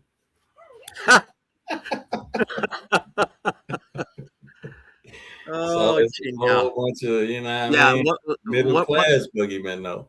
Yeah, well, look, one of the things that we often profess on our channel is there are no such thing as boogeymen in boxing, just non-ticket sellers. Yeah, or it's just simply ain't worth it. There is risk versus reward, and that's what your manager and promoter is for, but it's not the fighter. These guys are fearless, man. Hey, I like the suit, Joe Martinez. That's nice.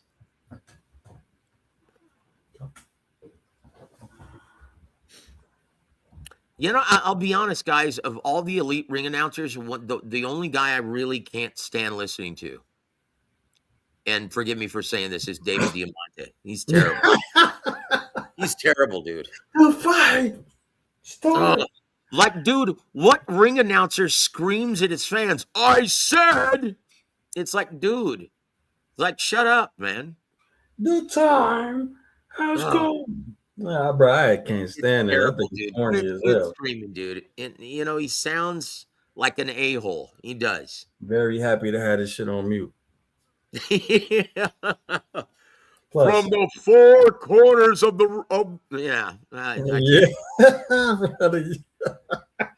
I can't stand that, man. From the four corners. You know what? And I'll be honest, guys. I'll be honest. He's an a-hole in real life. I've heard him scream at people in production, yelling at him virtually for. Yeah, he's not a nice guy, and that's all I'm gonna say. So anyway, there's pulling the curtain back for you guys. You know what the craziest thing about Joe Martinez is? For the robot. When you hear him talk outside of the mic, outside of the ring, he doesn't sound anything like this. He's very good at manipulating his voice to sound professional. Because when you hear him speak on a personal level, you're like, how is this guy a ring announcer? He doesn't have a nice voice. And then he gets in the mic, and then he sounds like this. He's really, really good.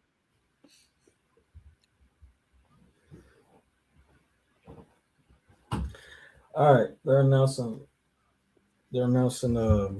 Jai is about to start.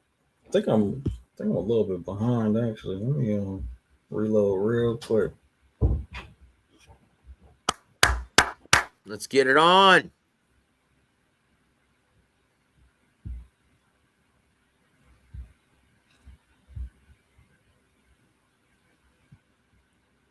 All right. Let's see what Jai does, man. Easy. Let's get it on. Woo! And Wicked, I can't stand Bruce Buffer, Mr. Magoo either. And no! He sounds like a geezer, man. He's terrible, and he just screams. Jai on the outside, using a little bit of a probing jab. Controlling distance.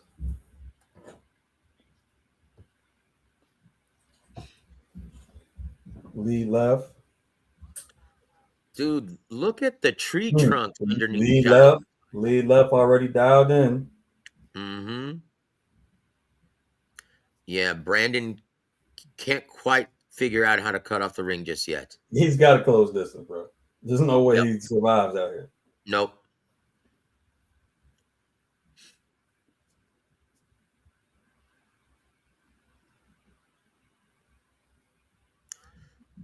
Yeah, Brandon already looks very awkward.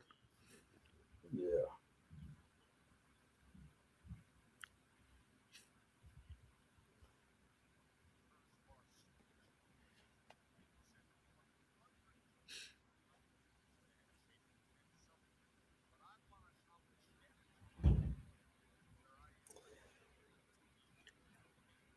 Well, no warrior yet, Joe. Nope. Well, it's kind of hard to when you can't. Well, yeah, No, you're I'm right. talking about from Opetaia. Oh, from Opetaia. Yeah, you're right. He's very, very intelligent right now. Yeah, this is what I would imagine that he would have done to be smart. Yeah, Yep, very intelligent because Brandon has no way of winning the fight from this range. No. None.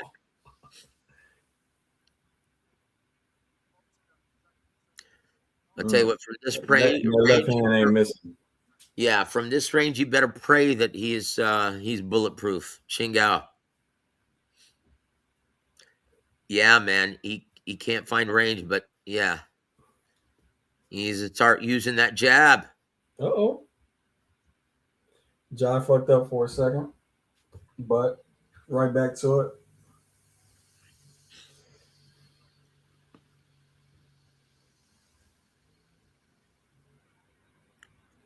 Now, the Jai shouldn't just be, he's still got to be responsible defensively, but yeah, from here, Yeah, it's not gonna be much of a match. Yeah, but he's got to stand and fight because once again, you win rounds off clean, effective, and consequential punching. Right. And I haven't seen very much of it from Jai. I mean, the left hand hasn't missed.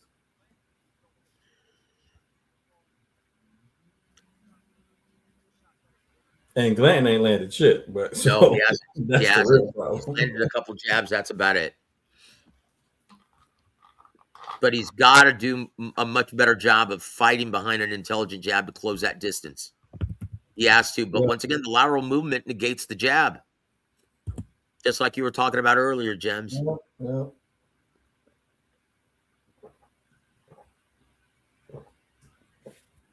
Jai is moving a lot though. That's the only thing that might be somewhat of an issue. He's moving a hell of a lot. He could slow down a little bit and still do the same thing if he uses the jab intelligently. Indeed. But if he keeps his pace though of movement, then he could gas for sure. Glanton, and since he sees, so a good adjustment for Glanton, since he sees Jai wants to move and he doesn't want to bang, go to the body. Stop trying to go to the head. Well, and also force him to fight, man. Cut off the ring before trying to close that distance. I'm saying, so going to the body will make that effort even easier. More stationary, yeah. Yeah.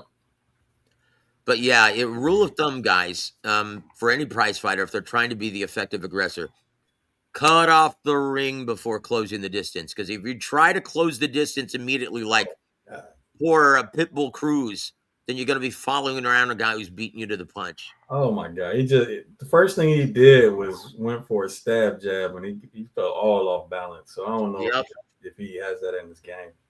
You talking about Glanton? Yeah. Yeah. But I think that was a better round for Glanton, not him winning the rounds, but him making Opetaia, move around, because Opetaia you don't got the conditioning to move around for 12 rounds. At some point, he's going to stand there. Starting to go for them stabs. Yep. Oh. He's got to cut off the ring first before closing the distance. Don't try to commit until you've gotten him in a corner or got him stop moving. And Opetaia is a low output person, just naturally. He's always looking for that knockout blow, whereas Glanton is just throwing shots. So Opetaia is low output? What you talking about, yeah. Yes, he is low output. Go look at his stats. Go look at and watch his fights. Well, he's always thinking. Stats ain't real, bro.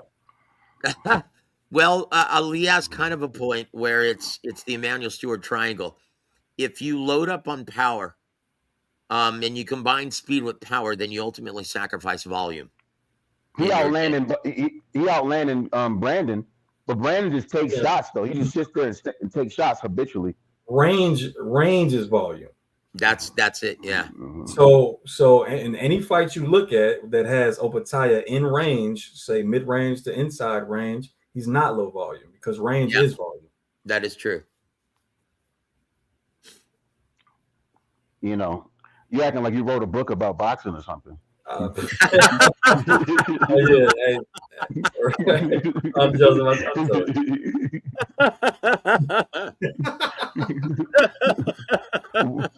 Coming soon. Too old to zone. Coming to a store near you. Coming to Amazon near you. Yep. Yeah, man. He's Brandon Glanton right now is fighting a very unintelligent fight. He's trying to lunge in from mid to long range, leaving himself in a position to be countered, and he's not cutting off the ring before trying to commit to a punch. Yeah, that's horrible. That's every Glanton fight to leap in with a lead hand uppercut. I never seen silly. Glanton's whole game is wait for you to get tired, and then he landing crazy body shots on you. Yeah. He needs to. Wow. And he just slipped on his own, bro. That's not a corner. That's not even a slippery spot in the ring. His knee is not stable. We don't know if he had the money to get a knee surgery after that one. So, you know what I mean? So he needs to cut off the ring before closing the distance. Instead, he's off balance the entire time. He needs to wrap that knee up again. You know what I mean? So he doesn't fall over it. You know what I mean? Because when you have a LCL problem and all that, and you taking like I forgot the steroid that they shoot in your knee to relieve the pain, that's not good enough. You know what I mean? You need to wrap that knee. Hey, for those of y'all that can hear this shit, are they glazing Jai? I wouldn't know, man. I don't listen to the No, commentary. I'm talking about the chat. Oh, Is Jai being glazed by the commentary, especially Max Kellerman? look, for the amount of money that they're paying him, and the fact that he actually was stripped of the IBF and he's going to be the Zuffa champion if he wins, you already know, brother, that Max Kellerman is laying it on thick. You know, Jai might be up there with Evander Holyfield as some of the greatest cruiserweights of all time. You already know it. But look, so the reason I asked Joseph is because when I was actually listening to this shit earlier during the undercard, Max was on this tirade about fuck winning and losing. We just want to see a war. Oh, jeez. So I'm trying to see if he's going to keep the same energy with Jai outboxing Glenn. Yeah. And calling Jai, you know what I'm saying? We don't want this shit in Zuffa. You know he's not. That's what I want to hear. He's saying that this is highlighting and showcasing the high-level ring IQ of Jai Opetaia. You already know he's saying that. Yeah. Thank you, Dose. I can't stand motherfuckers. So you can't even keep the same energy. I'm not saying this for sure, but if you can't even keep the same energy in one broadcast, we ain't gonna never listen to you. Hey, SSB Diving. How you doing, my brother?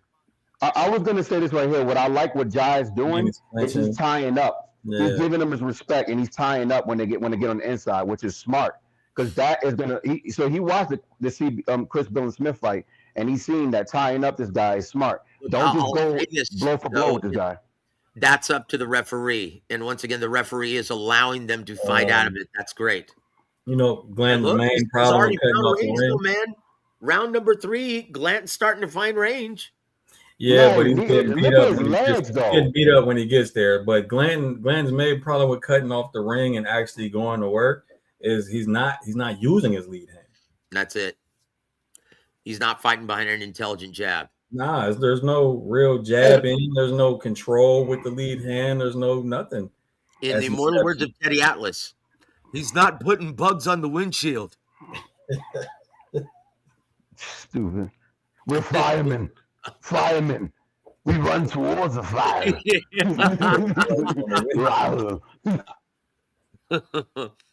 Man, motherfucker be so confused listening to that shit. Bugs on the windshield. I'll say this, man. He did an amazing job with Tim Bradley, your brother.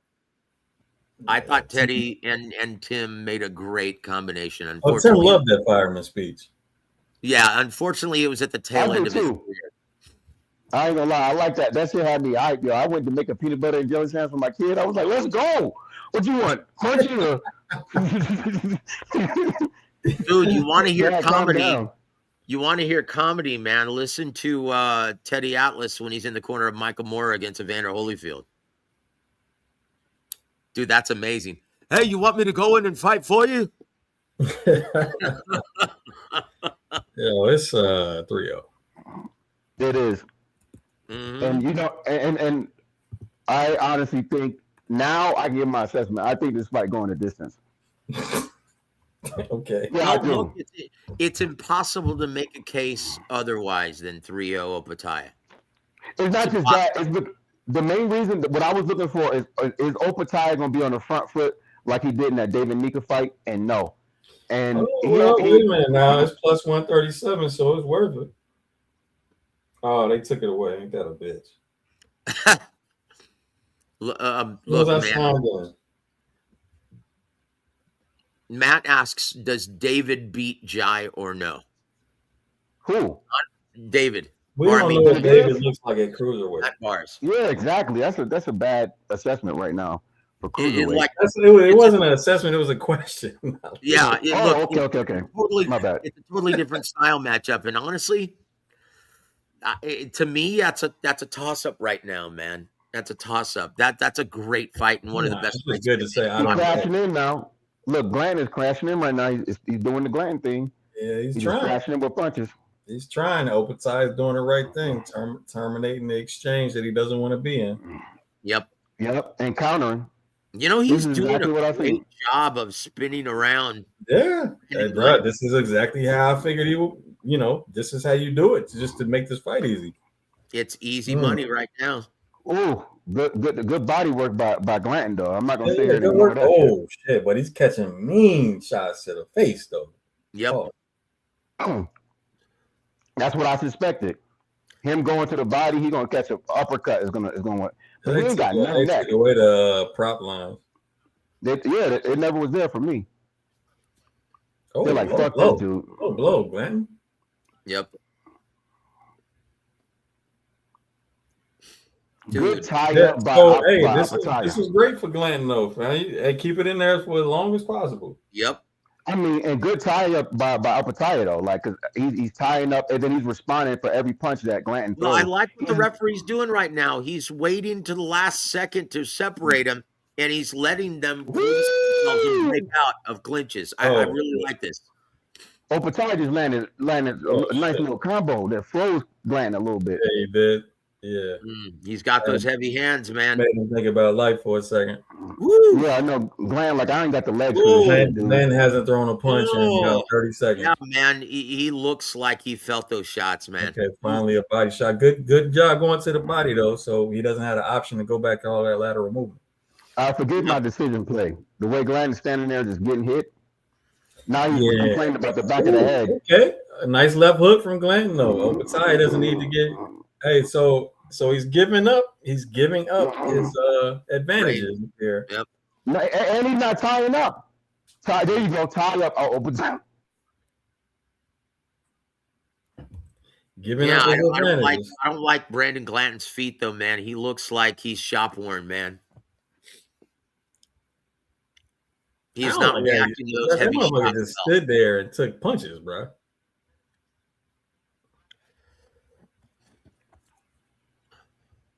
Glanton, you're starting to see some of them vet tactics or them savvy tactics on the inside from Glanton. He's got holding the right arm, going to work with his right. Indeed. He's just throwing though, like he's just crashing in and just throwing punches. Opetaia needs to stay on his defense and stay on his offense. Like don't get weathered. 4-0 Opetaia. But this was the best round for Glanton though. Yeah, I'm gonna call it a swing just because of the dramatic change, and I know how refs or how judges feel about that shit. Yeah, I think it should be an Opetaia round, but I think a lot of judges give the swinging momentum to Glanton. Well, let me counter what you said. I don't agree with that because Opetaia landed the most devastating shots in the fight. In this round where he actually had I just said I think it should be an Opetaia round, bro. Well, look, okay. Judges though, and I talk to a lot of judges, as do you, Ryan, and they're taught to just because a guy does better doesn't mean he deserves the round. I don't talk to judges at all. Oh well, I talk to them all the time. I talk to people that talk to judges. Okay, so yeah, so most judges are taught, that talk to judges. They're cultivated and nurtured just. Hey, if a guy does better, that doesn't mean he deserves the round. So I would have it 4-0 Jai Opetaia as well. Okay. Well, let me tell you something, Joe, about Jim's. He don't hold grudges and he don't talk to judges. All right. Hey, well said. Well said. Sure. Look, man, I've talked to enough judges to understand that they make this. But Ryan is right in this sense. They make this job a lot more difficult than it needs to be. Indeed. It's very Jai letting Glanton get some steam off and get some success. So in the last round, that's the only thing I didn't like about it. But now he's going back.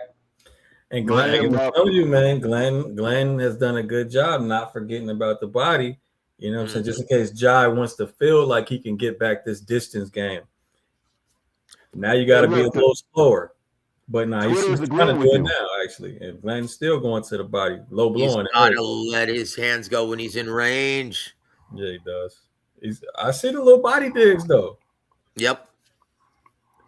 That was a nice one, even though Opetaia got the best of that sequence. What's it called? So how do I keep my spirits up? He needs to stop Just- jumping too. Stop Hey, leaping. deep state, just believe, man. You gotta believe. Indeed. Jesus Christ is his name. Yes. Ooh, wow.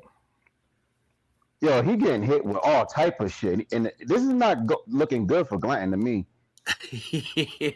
Johnny He Cochran. looks better than Opetaia on the outside. At least he's landing punches now. Oh, Yeah, man. Jeez. Now, getting is hit he, with all is he taking more damage? Yes, but he wasn't giving no damage before. Now he is. Well, look, it's a brilliant strategy so far by Opetaia. A brilliant fight, because now Glanton has to he's virtually given away the first half of the fight, and he has to win by knockout now, or at least floor Opetaia several times to win. And I don't think he can do that. he's getting the worst of the exchanges, and I mean, like, he ain't doing no damage. He hasn't done any like real damage unless Jai just tires out for some reason around 8, 9, like he did against Meredith. But Well, you Jai- just said Jai it like is- you did is- before. He's playing a risky game of eat and shoot. But Right now, yeah. he's making the best of it because he's coming with 2, where Glanton only comes with 1. See, I thought this was going to be the entire fight, and I can see this being the entire fight from this point forward. Yeah. I see. he I hit hear him you. in the dick. I thought it was a possibility too. That's why I ain't go too hard on you in the comments. He just punched him in the Nah, Glenn been landing low blows, bro. He been doing it. Yep. Smart. That's smart on Glanton, though. That's actually a good tactic. It is. It is. I mean, shit. You an underdog for a reason. If you're trying to stop a fighter, hit him in his jewels. You know what I mean? Get that energy out of him. You never teach that, but yes, it is a fight. I mean, if I was fighting, Not square dancing, man. First thing I do. 5-0 down under. Down under. He's New Zealand, ain't It's still down under. he? Yeah, I guess so. Yeah. That's funny. I thought it was just Australia. That's where Glanton just went, down under. Look, man. Look. It's almost like the equivalent of calling a timeout. If you're trying to stop your opponent's momentum, yes, it's effective. But in this case, Glanton was obviously trying to go to the stomach, and Opetaia just leaned in on him a little much and pulled him down. It wasn't intentional. Nah, Glenn done that a few times. I watched like 4 of his fights. He He definitely definitely been hitting low, pal. That's his game. But I don't know if he did that one intentionally. No, but No, I don't think he did that intentionally, man. He's trying to score. He's trying to come back, not get disqualified. I think he's kind of out of his game a little bit. I think You think it's frustration? It is. You saw that. Like- hey, Jake, you saw that first and last on that replay? Doesn't matter if it's on the inside. I know you out there. Ooh, that was good though by Glenn. That was good by Glenn. Glenn, even though it was a glancing shot, he landed some real good shots on Jai. Again, this is the more difficult fight for Jai, even though he's handling business for the most part. It's taxing though. You know what I mean? Yep. Oh, did you see that forearm by Glanton on the inside? So Ali, is this low or high volume? For me now, fuck, dude, it's pretty high volume to be honest with you. You know why it's high volume? That's a hypothetical question. Inside. Range. Oh, you said so. Range equals volume.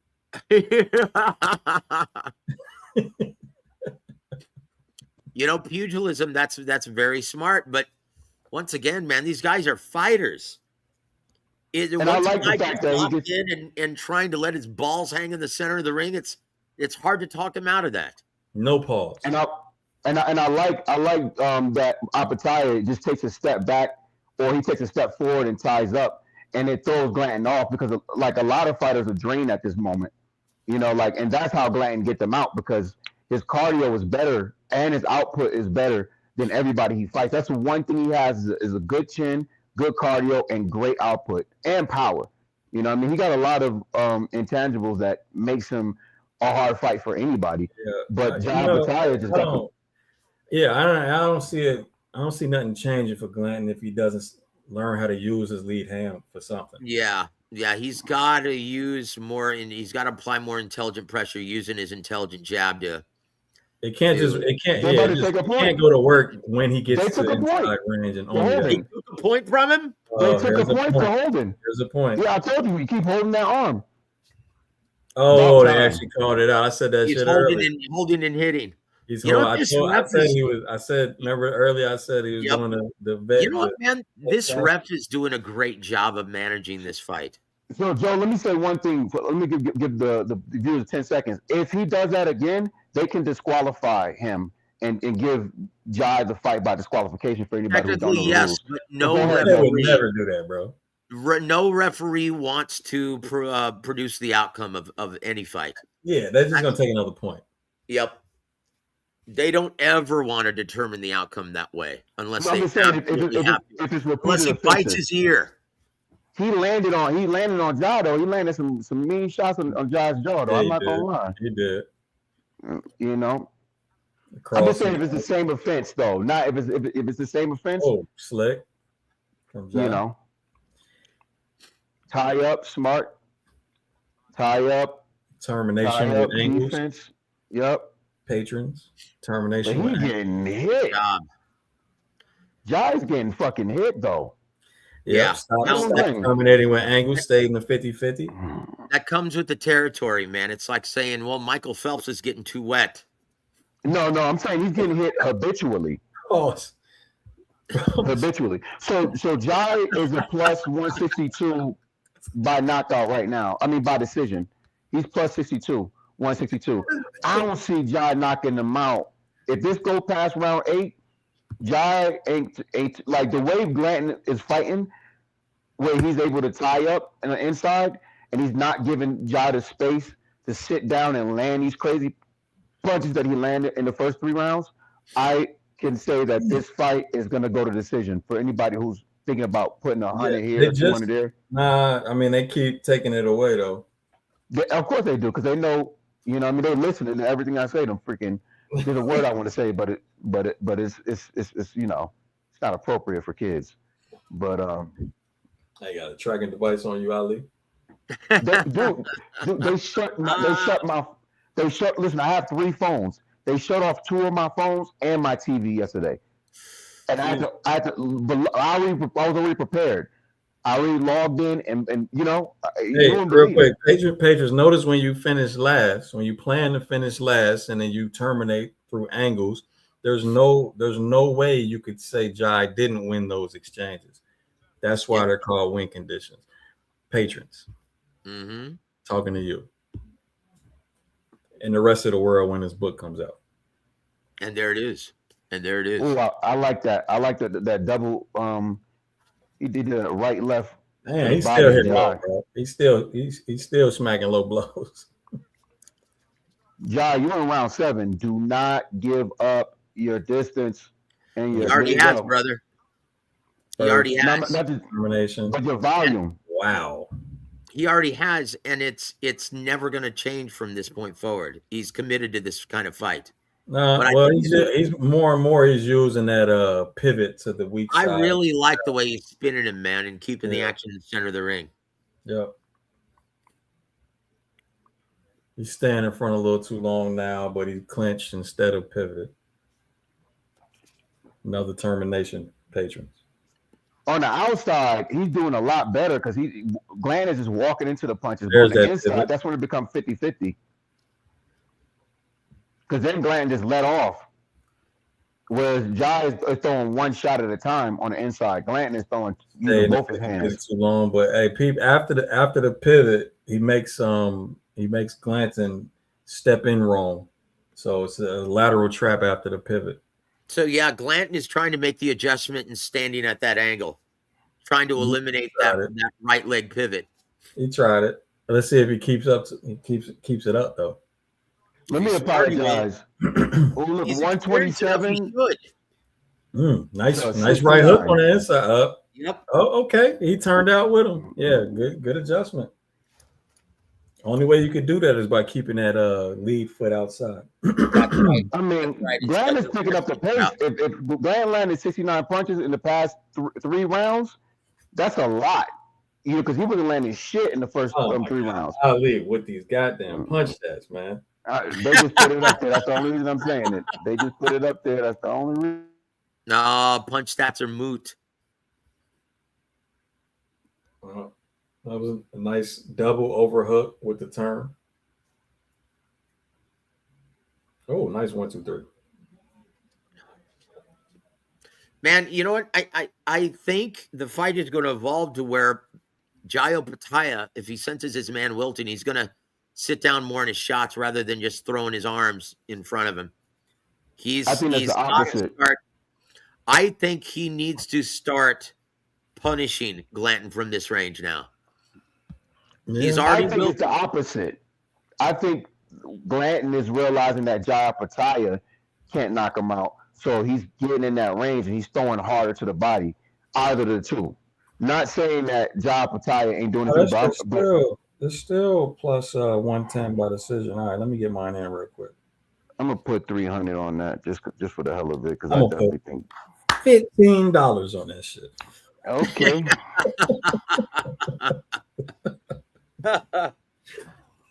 Oh man. You know, so far, guys, I give this Zuffa fight card an A. No. Yeah, I do. I think it's been very, very entertaining. You said the whole card. Why not just a fight? No, No. I think it's a cool fight, but this whole card, no. No. Really? You weren't entertained by any of these You couldn't undercards? pay me. Nah. You couldn't pay me to watch. Did you see the fights before I got on air? No, I didn't. Oh well, yeah. I saw them all. So Oh, okay. Never mind then.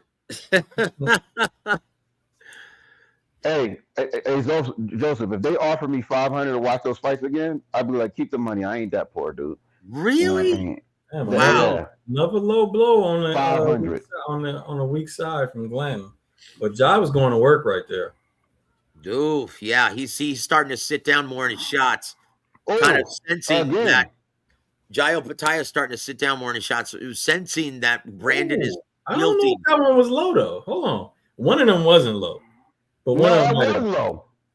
No, I'm saying it was 2 punches. One of them wasn't, and I think one of them was. Oh, geez. Yeah, Pocket. That's why I don't listen to anything Max Kellerman says. But look, Jai, you think he's maybe taking a breather?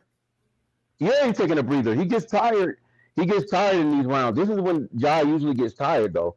Is round 8, 9, 10. And then he gets a second win in 11 and 12. Well, But he just hopefully the ref speeds him along. And he's warning right now, Glenn. But, you know, dude, it's like, come on, man. It's obvious he's taking a breather.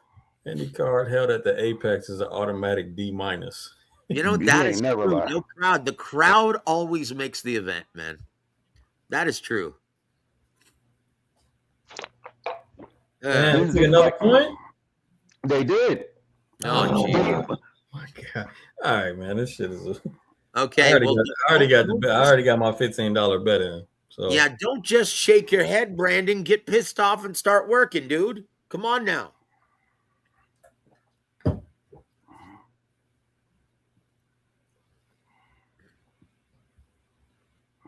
haven't seen a low blow disqualification in a long time.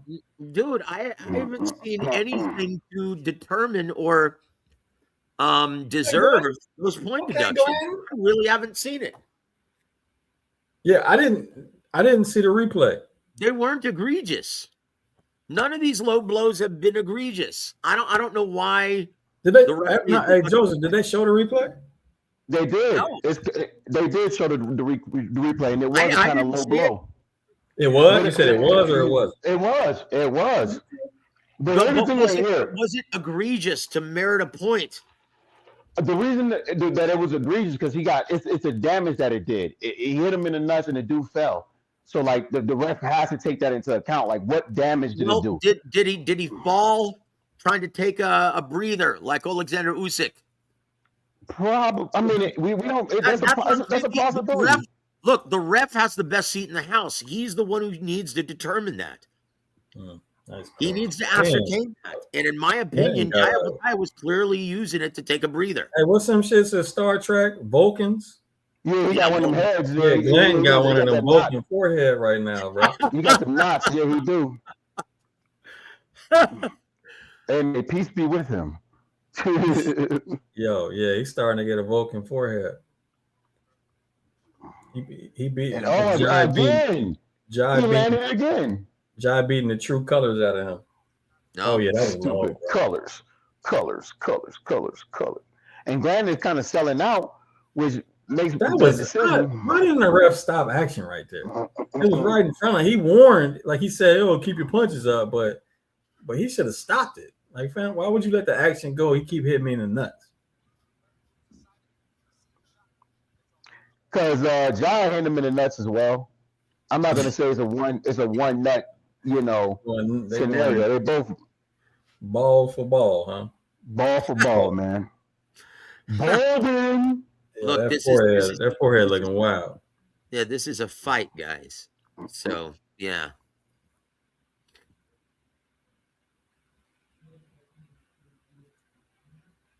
Yeah, so far I have it a clean sweep, man, for Jai Opetaia. Clean sweep. He got two. Oh, you know what? I should. You know what? He might. Jai Opetaia might bust that forehead, dude.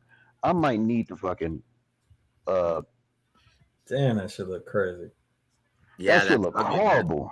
That's ugly, man. Yeah, and we still got what, 4 more rounds? Yeah, man, that's ugly, man. That's starting 10, to look 11, like Hasim Rahman-esque. Let me go ahead and cast it. Dude, that's a major like artery right there, man. Oh, I can't cash out? Me either. But they don't cash out because of that. They don't normally stop a fight because of knot on your head. It's usually a cut. So like if it busts open. If it starts to look like Hasim Rahman, they're gonna stop it. That looks ugly. And look, they just pushed it in with that. Oh, that's disgusting, man. The ref is going to take it into account. They just pushed it in with that Empress. I don't, or Inswell. I don't think that's healthy, man. Jeez. Brandon Glanton needs to understand that, hey, man, time is not a luxury that he has at this point. Damn. Start going all out, or else just quit. Nah. John Glanton. The thing is, for all the things that Glanton is, he's not a fighter that quits, and he's not getting hurt by these punches. They're landing. Right. So how else do you turn the fight around, Ali? I mean, if you're talking about turning, he's not going to turn his fight around. He's down 2 points already on top of losing every fucking round. That's what Joseph is saying. Like, bro, you got to sell out, or you might as well quit. But they definitely have a ref in there that's. Oh, they tell me to download the new app. They do everything to stop me from being able to cash out the stuff. Oh Update man, my app. Yeah, his forehead looks terrible. Is it enough to stop this fight, though? That's the question. Not yet. Not yet. It may. I mean, the thing is, like, how is he fighting intelligently? Is he defending intelligently? Is he throwing back? He's doing everything that, he's walking forward. It's not affecting him. And obviously, Jai is not really, like, targeting like that. Jai is just like, all right, this dude could take a beating. I'm going to just throw punches and win this round. That's what Jai is doing. He's not sitting on anything like, let me get Glanton the fuck out of here. No. Look at his punches. He's starting to sit more in his shots on the inside. And I think that's what's caused that nasty hematoma, man, on his forehead. He got pushed. A little uppercut and hook from Glanton on Jai tripped. A little uppercut and hook from Glanton, though. Yep. Again, like I said in this film study, bro, the inside range would definitely see Glanton actually have a chance to land punches. Yep. Which gives him more of a chance in the fight, obviously. Outside, he didn't have a chance. Nope. Yeah, that still didn't mean Glanton was going to win the fight on the inside. It's just, he actually has It's a lot more competitive. yeah, it's actually has a chance to be competitive. And, Giving me a and cash out. I'm cashing out. Yeah, Cashing out. Fuck that shit. Give me my $100. I just got $100. Let's go. I just won 5 off my 15. $5? Yeah. That's smart. Smart. I feel like I should just have a victory speech. We came, we made money, we left. Oh, Yeah, pause.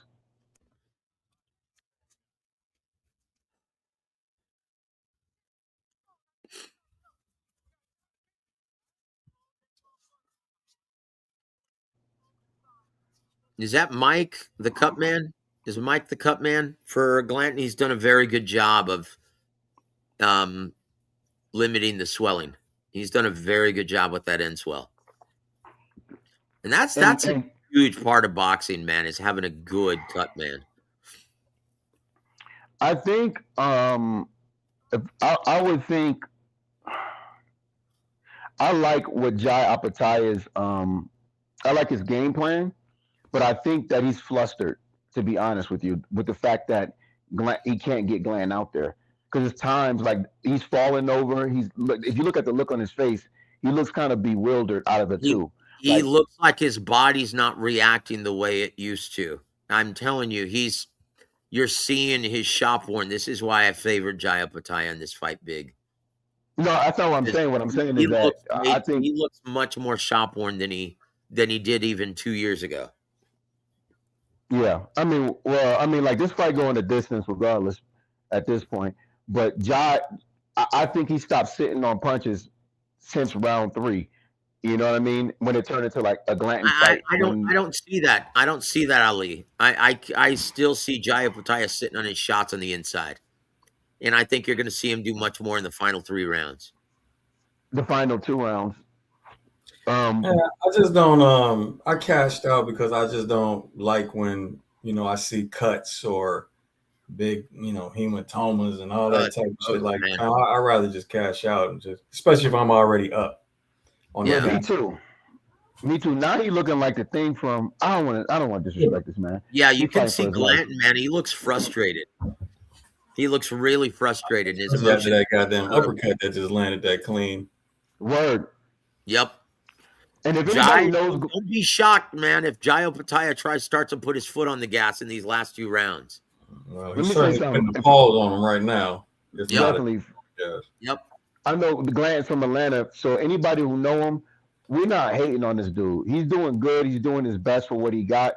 He's fighting his heart out. But like, it's just a skills deficiency between him and Jai. Because at any moment, Jai can either tie up or use his footwork or just use angles to let off shots. Whereas Glanton is just walking him down behind the high guard with bad legs. That was a good right hand by Glanton, but it's still not enough. Like, he's not landing enough. You know what, dude? That's a very good comment by Wicked, man, with the chick on the Terminator and Ron Perlman. Yes, he's starting to look like Beauty and the Beast, man. Ooh.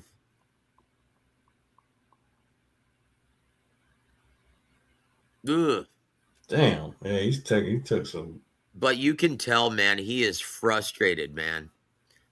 And it might get him knocked out in the next 2 rounds. I honestly think Jai's gonna pull for the knockout. He's gonna put his foot on the gas in the next 2 rounds. I don't think he has it to do that, to be honest with you. I mean, just watching Jai, I've watched every Jai fight up to this point. And Jai at this point, I mean, Jai is a quick twitch dude. He's throwing punches, but he got enough to throw. No, I don't think he got enough to put more in his shots. In the last round, he did. I wouldn't be surprised if he knocked him out in the final 2 rounds. He's starting to sit down more in his shots. Well, Joe, I'll give you $10 if he do. It's starting to get more and more. I'm not going to take your money, brother. Come on now. You have to take my money, dude, because I just took their money. I like the way Jai is mixing in, changing angles, fighting him on the inside, fighting him on the outside. I think he's putting together a beautiful shot, a beautiful fight, or a beautiful strategy. But Yeah, I also liked how early on it was straight negative.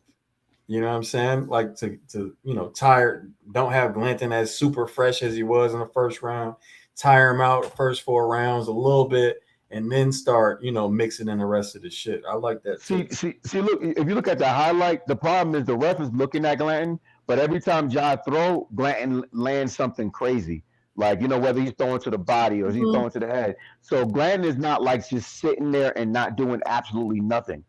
So it doesn't look like, like I Jai don't is dominating. agree that he lands something crazy every time Jai throw. That's definitely not what's happening. Well, look, guys. It is. Look, he keep landing. Look, if you look at Brandon what Glanton, the fuck is he doing? if you look at Brandon Glanton, he looks like he's just signed that silent agreement with himself.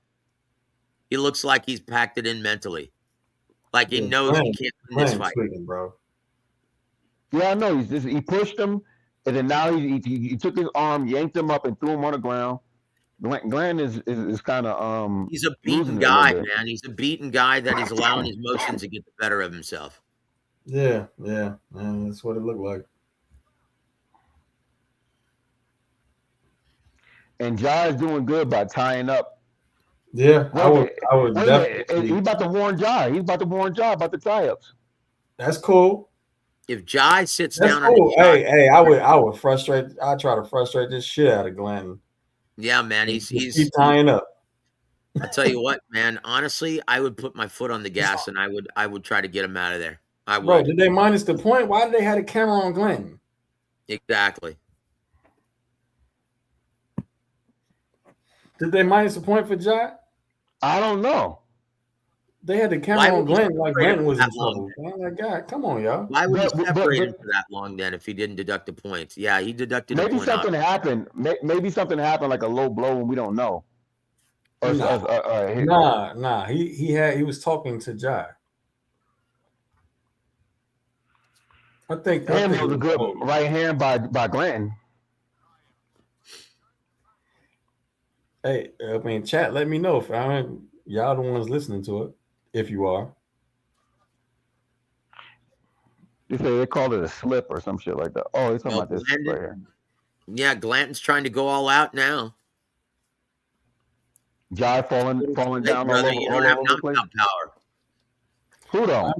I'm glad to see Glanton selling out like this, man. That's what you need to do. You needed to do this shit 2 rounds ago. Yeah, I'm surprised he didn't do it, man, as early as the 9th round. Okay, 1 point for holding from Jai. Okay, I got you. Thank you. That's what I thought, man. It's like, why would they separate him then? Yeah, if it weren't for a point deduction. Yeah, no, I figured something happened, but they did such a bad job showing Glanton just standing there in the corner instead of the ref that's taking a point from Jai. No, Jandro says no, minus a point to Glanton for holding excessively. What? Yep. That don't make no sense. Why would they have Glanton in a neutral corner then? Glanton gets no love. That shit ain't right. They had Jai in the middle of the ring and Glanton in the neutral corner. That means they're doing something for Jai. Well, let me know if I'm wrong, because that shit don't sound right at all. They don't. That's not how they take points by grabbing your hand, spinning in a circle, telling everybody 1 point. They don't send you to a neutral corner and take a point. It was for Jai, right? Like I thought. Yep. So that was a 9-9 round then. That's the case. Jai not even sitting down now. Oh, so wait a minute. They did take a point away from Jai Opetaia? Yes. Okay, yeah, that makes again, that's not procedure. That's just not procedure, Andro. See, that makes a lot more sense. See, Jai Opetaia isn't even sitting down. He's sitting down now. No, he is now, but he looks fresh. He doesn't look fatigued. He's not even sucking wind, breathing heavily. Only got one more round. Oh, that was a nut shot again.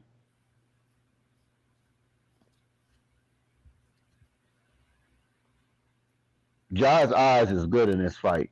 He know when to throw. He know when not to throw. He know when to come in. He is using his boxing IQ to the fullest in this fight.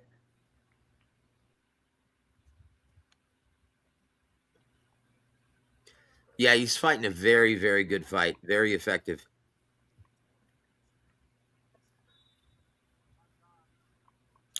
Man, that forehead is disgusting. All right, Ja want to bang foreheads before the round. Like, bro, you see my forehead, motherfucker? Dude, were you guys watching live on the Rockmont Evander Holyfield in Atlantic City? I saw that shit live. Oh my gosh, it was disgusting. And Evander was trying to hit that Easter egg, man. Mm-hmm. Oof, grotesque. Good on Jai. Hopefully they give him like 3. He gets like 2 or 3 more fights this year under Zuffa.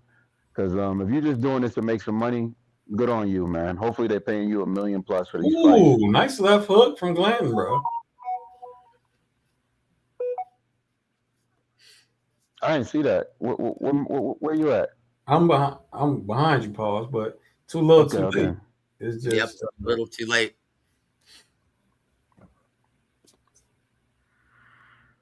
Yeah, we at the halfway point of the round where I'm at. Almost. Yeah, I'm at 1. Yeah, I'm way behind, like 150. I'm at 144. Me too.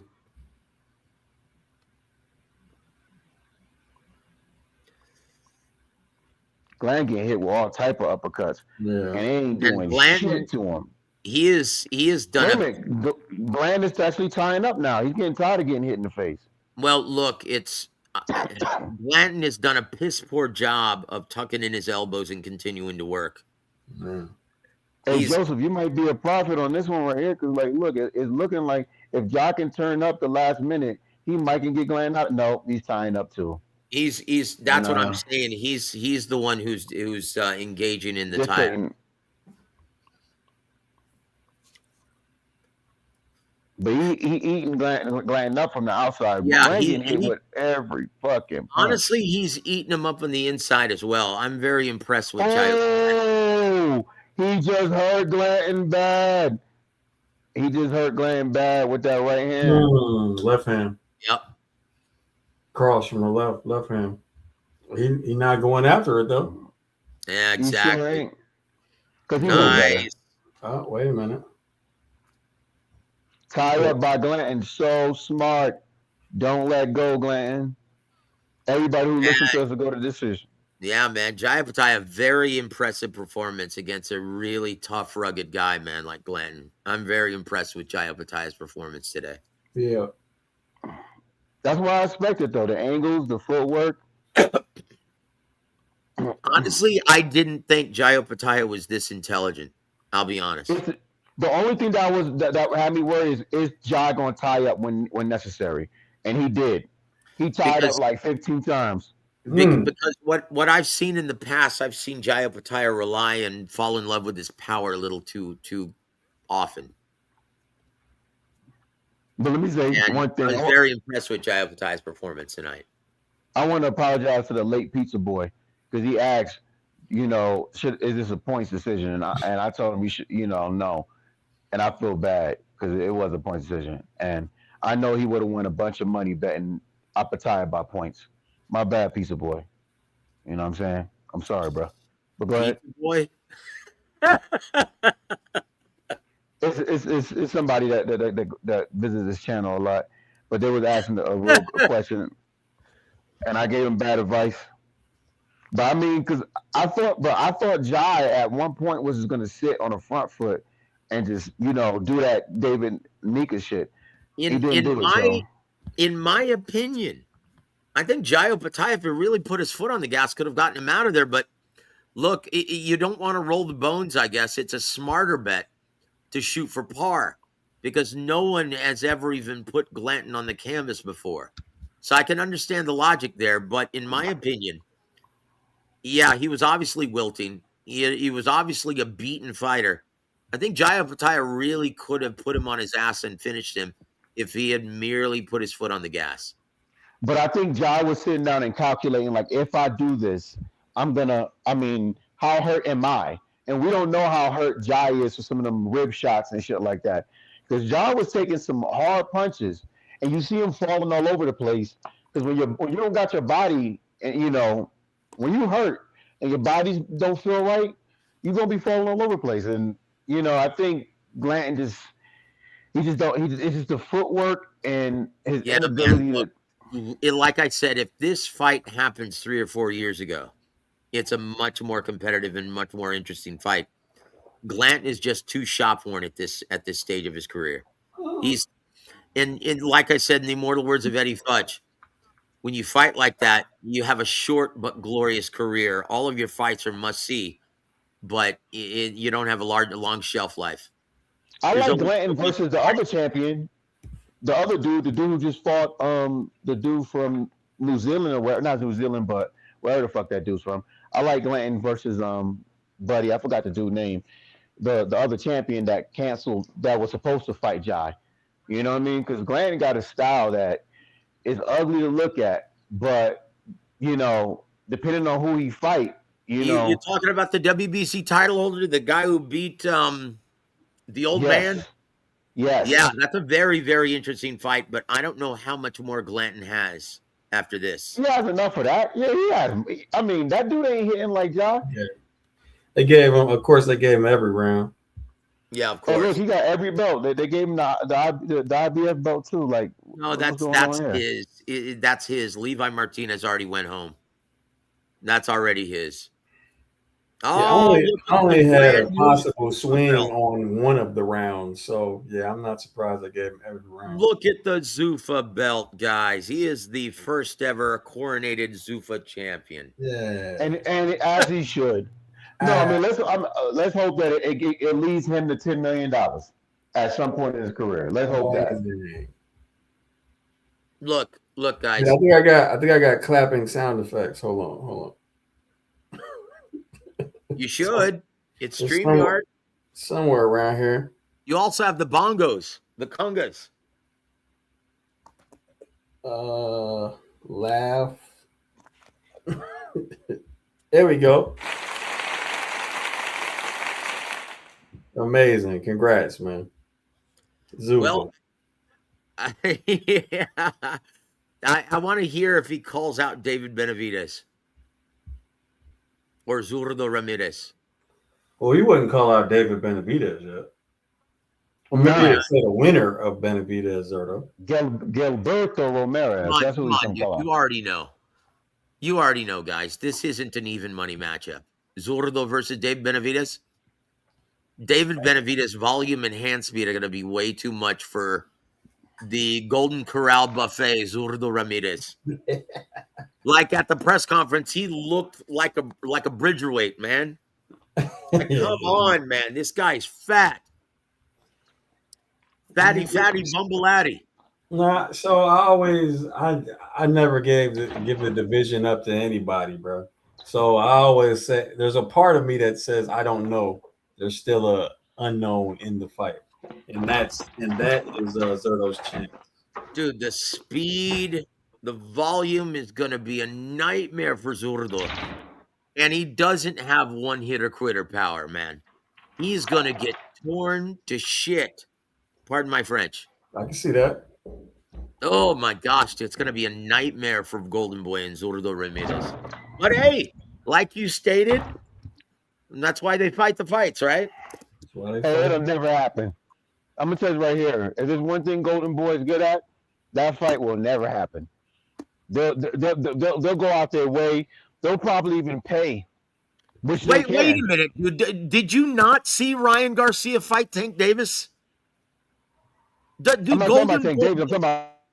Golden Boy doesn't protect their fighters, man. Have you not seen Virgil Ortiz fight badasses at 54? Dude, Golden Boy doesn't protect their fighters. Are you serious?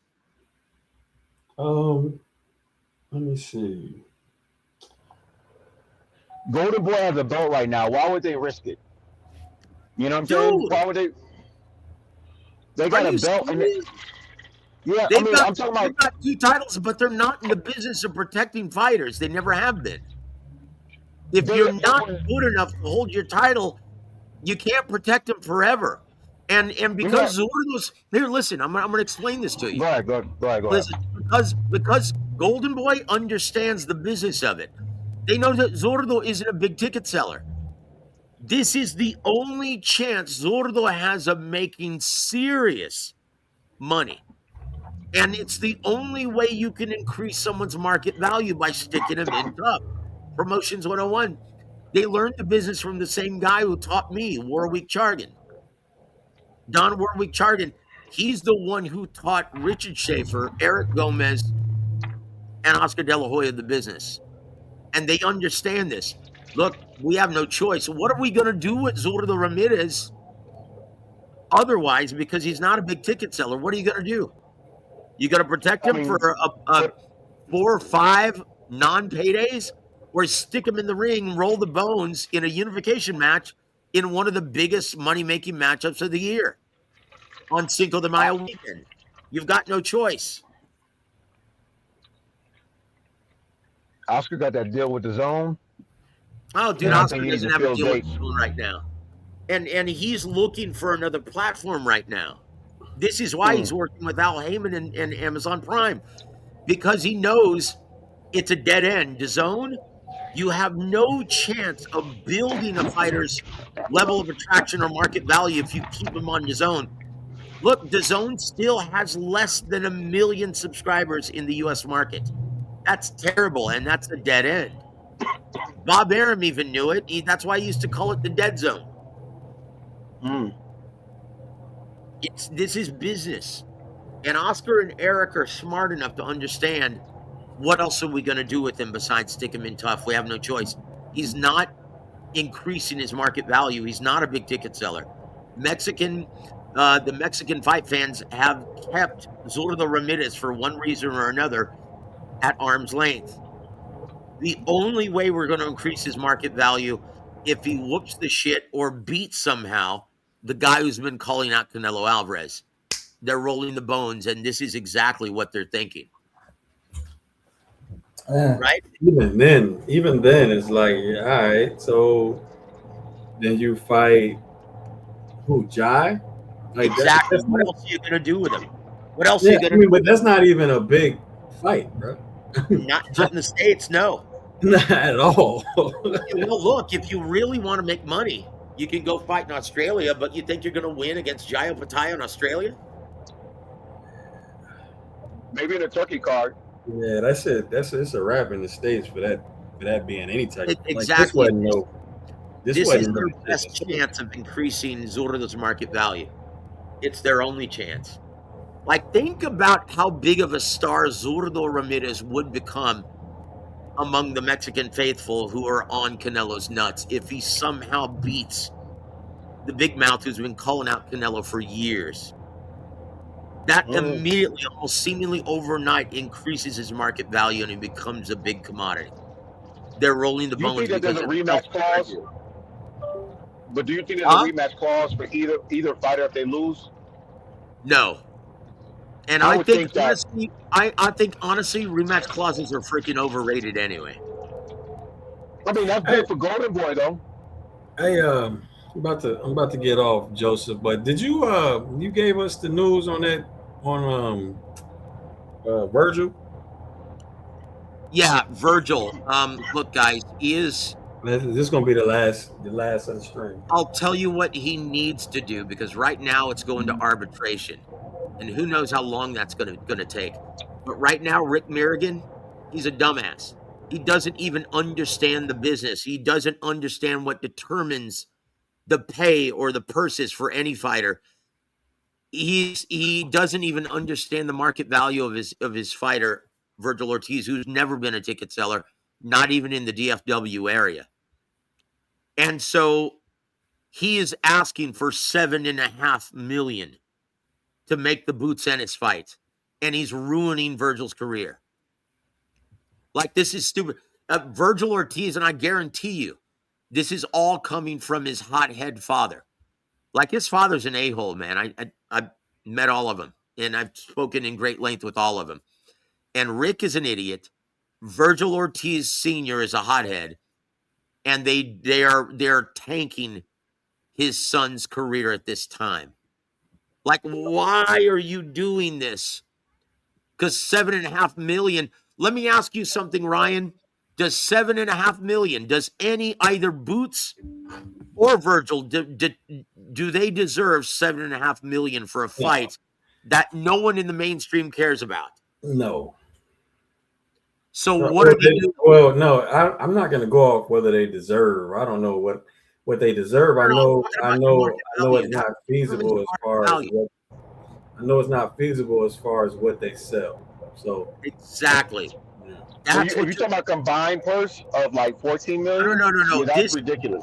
Virgil Ortiz is asking for $7.5 million, and if Virgil Ortiz is asking for that much, how much do you think Boots Ennis now thinks he deserves?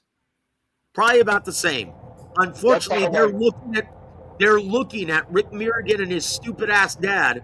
They're looking at the purses for Shakur Stevenson and Teofimo Lopez earned $8 million apiece. Why? Unless they can get that deal with Turkey, can't do that. Good luck.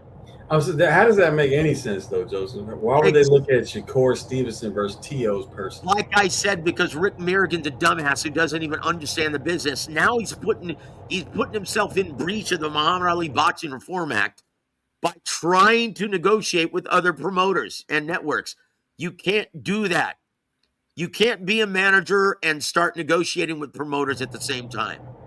The Muhammad Ali Boxing Reform Act eliminates that. You can't do that in boxing.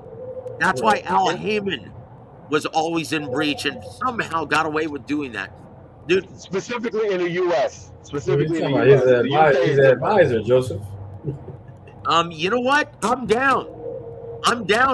But I would say this. Look, Virgil, before you completely ruin your career, you need to separate yourself from your dad financially and fire Rick Mirrigan.